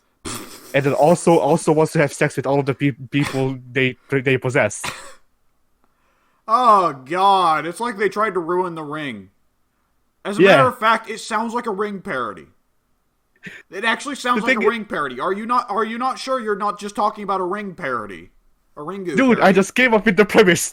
Oh, okay. I just I thought you were talking about a real show. That says a lot that I thought you were talking about a real show. Because, like, my favorite freaking shows are Slice of Life, freaking crime, like, shit that I like otherwise. And then there's other, like, the shit with shonen that I like. It's like, the premise. Okay, there are people who are born as weapons. They can shapeshift into weapons. And sometimes they use these premises right. But then how do you use a premise like, so, it's a story about a dragon who is training this young fighter to kill the bigger evil dragon, but both of the dragons also want to have sex with him and also look like 15-year-old girls. Yep, Shonen runs into it just as much as the weird stuff. Like, One Piece is one of the weirdest examples I can ever think of, because One Piece had the original like season or two where they had who was the red-headed chick, Nami? Yeah, where she was like not flat-chested. She definitely had something going on. But she wore a t-shirt, and she had a reasonably sized chest. And then cut to one of the later seasons where she is at all times wearing a bikini, and her chest like grew 30 times. Like, yeah, well, I don't. Yeah, like back pain, horrible back pain. Like they should rename her from Nami to just back pain. But yeah, I actually don't like One Piece more than Pirates, so of course I don't like One Piece. The only reason I ever appreciate One Piece is because it's the only shonen that recognizes how stupid it is. Where it's just on its face like, this is the dumbest shit ever. Let's go with it. Sengoku Master has a show that is not different from the games, dude. Yeah. So it's not the only shonen that realizes how stupid it is. I mean, past a certain point, I have to question if like you're only safe to go with like what is Berserk and Fist of the North Star are called seinen, right? I don't know. There's I don't also remember. JoJo, which is going in the opposite direction. But yeah, like that. I actually don't remember a lot of the genres. Like I remember freaking. I remember shonen. I remember moe, and that's about it. Those are the two genres that I remember that are anime specific. I didn't know moe was a genre. I'm pretty sure it's a genre. Really? It's either a character archetype or a genre. I thought it was just a character archetype. Fuck. I think moe as a genre is used for shows where most of the characters are moe characters, but I don't freaking know, dude. I don't watch moe shows How or did we get characters to in here moe. from Dota 2? I don't know. Gamers rise up. Gamers rose up. Yes. Yeah. The gamers rose up. That they did, and then they sat back down. Alright, so hey, Dota 2, it's the weirdest! So, let's start off first things first. So, as soon as you boot up the game, all heroes are unlocked. Period. And that's a little different from Smite and League, where it's like you start off with the 5 starters, and then you unlock everyone else over time, right? So, Right. Dota 2 can be a little intimidating at first, because you start up the game, it's like, alright, here's 150 heroes, pick one. Like, you might as well just cover your eyes and click somewhere on the screen. Oh, I'm Earth Elemental. Okay. Another thing that's weird about Dota 2. A couple characters have names that are properly names. Most of the characters, their names are like class archetypes. Like with Smite, you get the gods' names. Or with League, you get characters' names like Teemo, or Singed, or, you know, whoever else. Drawman, right. Here with Dota, your characters include Troll Warlord, Wraith King, Dragon Knight, or there was one that was just really plain on its face. Lich King. I don't think there is a Lich King, but yeah, Troll Warlord is pretty plain on its face. Like that's a race and a job description. And it just keeps like that. And these characters have names. If you read their lore, they have names. But they just call them that. No, there's one that's just named Gyrocopter. So that's weird enough. I look forward to the next Dota character, Telescopter. I'd like to see that skin. And speaking of skins, this is the most bonkers thing about it. So Smite League, the developer runs the store, and you buy skins directly from the developer, right? Yeah. So Valve instead hands off the skins to the community. They run the market. And when the market is in the hands of the people, things change. It is no longer a controlled economy, it is a free economy. So, you'll get to a character and you'll see he has a skin that can cost like $360 because that's how rare it is and that's how valuable it is to the sellers. Then you move over to the next skin and a character will have a skin that's 18 cents.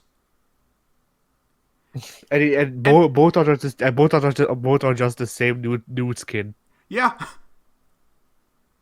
And some of the skins, because they're also made by the community and only approved by Valve, so several of the skins, like, there are several character skins that are just Warhammer characters.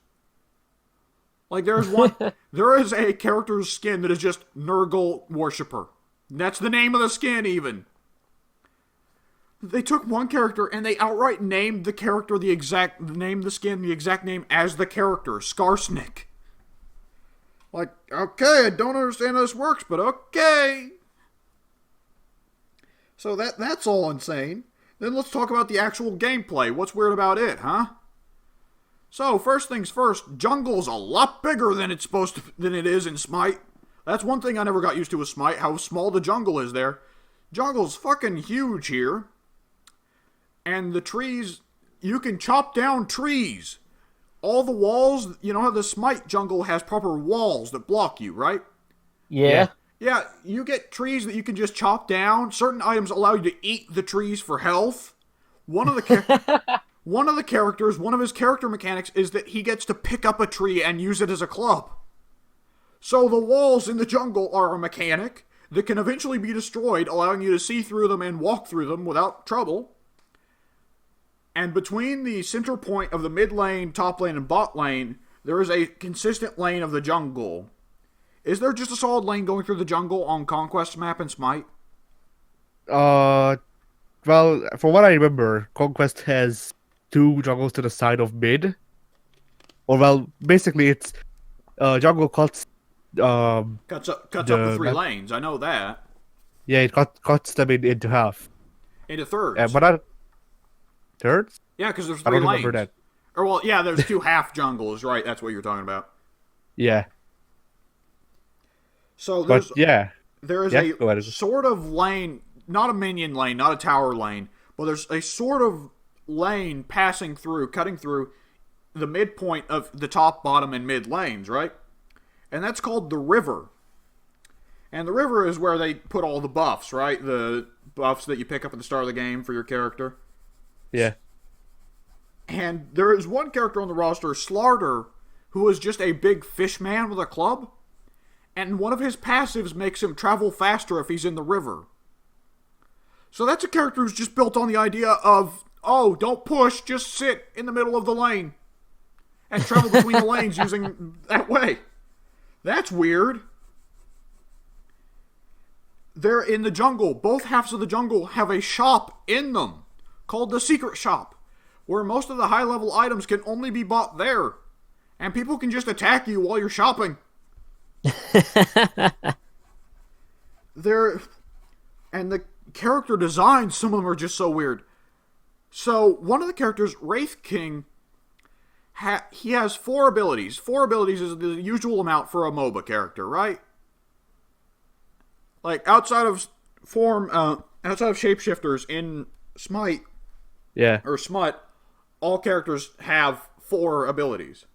Yeah. So, Wraith King, he used to be Skeleton King. They changed him to Wraith King because I think there's copyright issues or something.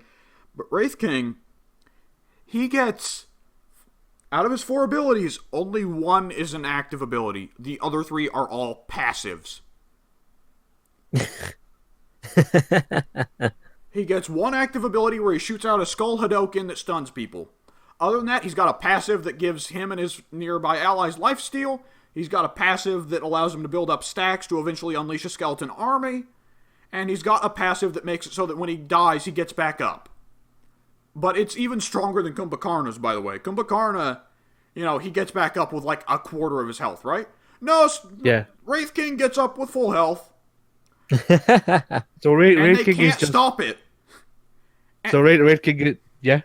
And even worse, when he resurrects, everyone in the vicinity of him gets slowed and gets their damages reduced. Oh. So yeah, Wraith King is just... Tank Supreme. Oh, it gets worse. Because when you first get the skill, he can resurrect himself once every 120 seconds.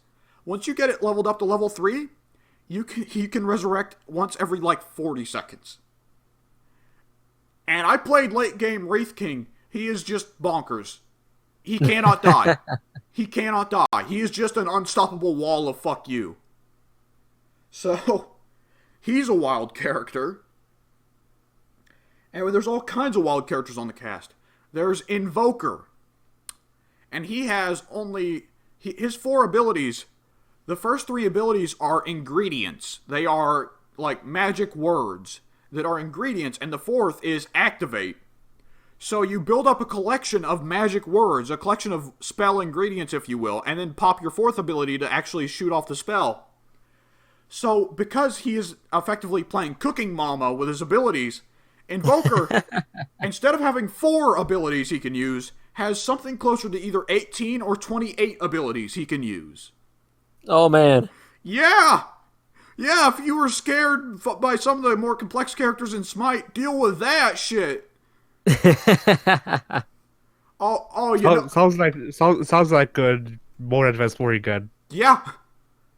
Isn't Merlin something along those lines too? No, no, Oh, okay. no. You sure? Because I'm pretty sure Merlin has like 3 forms. Merlin has 3 forms, but when you switch, you can choose which form to take. So Merlin's got closer to 9 abilities then. Yeah, Merlin's got 6 abilities plus the switch. Ah, one of the weirder things.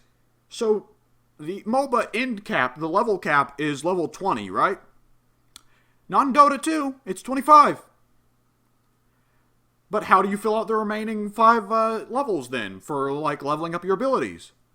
Well, Dota also has a skill tree, a literal tree of skills that's to the left of your abilities, and at every tree level you get to pick between two upgrades, and it's different for every character.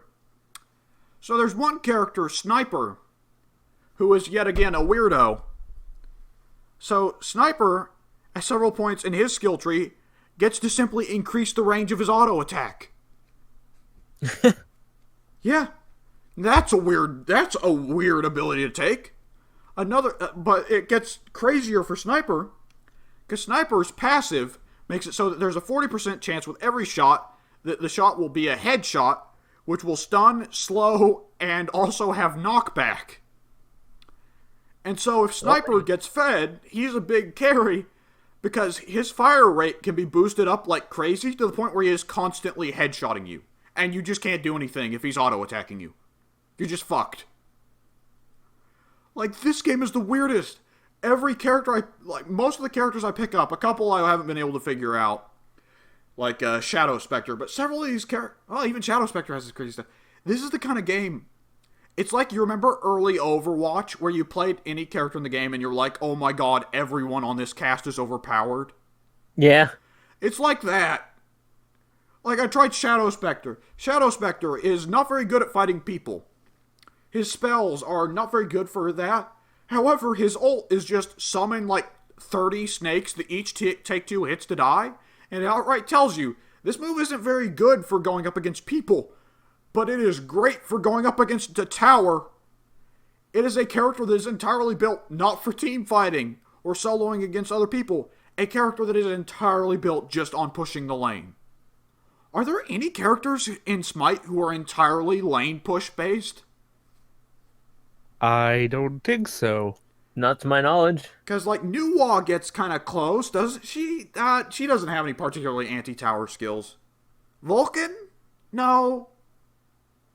I can't think of there being a specific lane pusher type in Smite. Whereas it is very much a type in Dota. Because there are some characters in that game that can just melt towers in a second. Like, Dota is weird. And it makes me really disappointed that the community sucks, so I won't ever play online. But it is fascinating in how weird it is. I will say, playing against bots, ooh, that's rough. Because the bots in Dota very much have a herd mentality if they're on the other team. The other team's bots all move as a pack of death. And your team's bots are all going off into the jungle and masturbating. I once walked in on my bot teammate in Dota 2, sitting inside a jungle minion and doing nothing. Just sitting in him. He was doing the jungle minion, obviously. Oh, man. Oh, no. Oh, God. Some of these characters are just so nuts. I don't have enough time to talk about how nuts all of them are. I love some of the character designs, by the way. One thing about Smut that gets kind of tired past a certain point is how many variations can we get of dude with armor and a sword and a shield, right? Right. Yeah, for one thing, Dota allows people to actually have mounts, so a good quarter of the cast, or even half, is riding horses or riding lions or crazy stuff like that. We got wacky characters like a dwarf, a gnome in a helicopter. Why not? We got one that's 3 gnomes. One gnome is riding in a minecart, the other guy is pushing the minecart behind him, and then there's a third gnome riding on the pusher's back, like Yoda. There's also another character that's 3 gnomes that form N from freaking Third Strike. Yeah. There's an ogre Or Q, an, right. an ogre mage with 2 heads. He's awesome. I almost feel like... Oh, man. It might be worth looking into, Addy, if you have, like, decent enough PC specs for it. I don't know. I have a built-in graphics card, so if it requires anything that takes more graphics than that, then no. I'm not exactly Like, sure. I don't remember how well Dota 2 did with that. But there's one character I can tell you'd like, who is just a British gentleman type, and he's basically Sabretooth. But he gets a pack of wolves and can turn into a werewolf. Oh. He's awesome.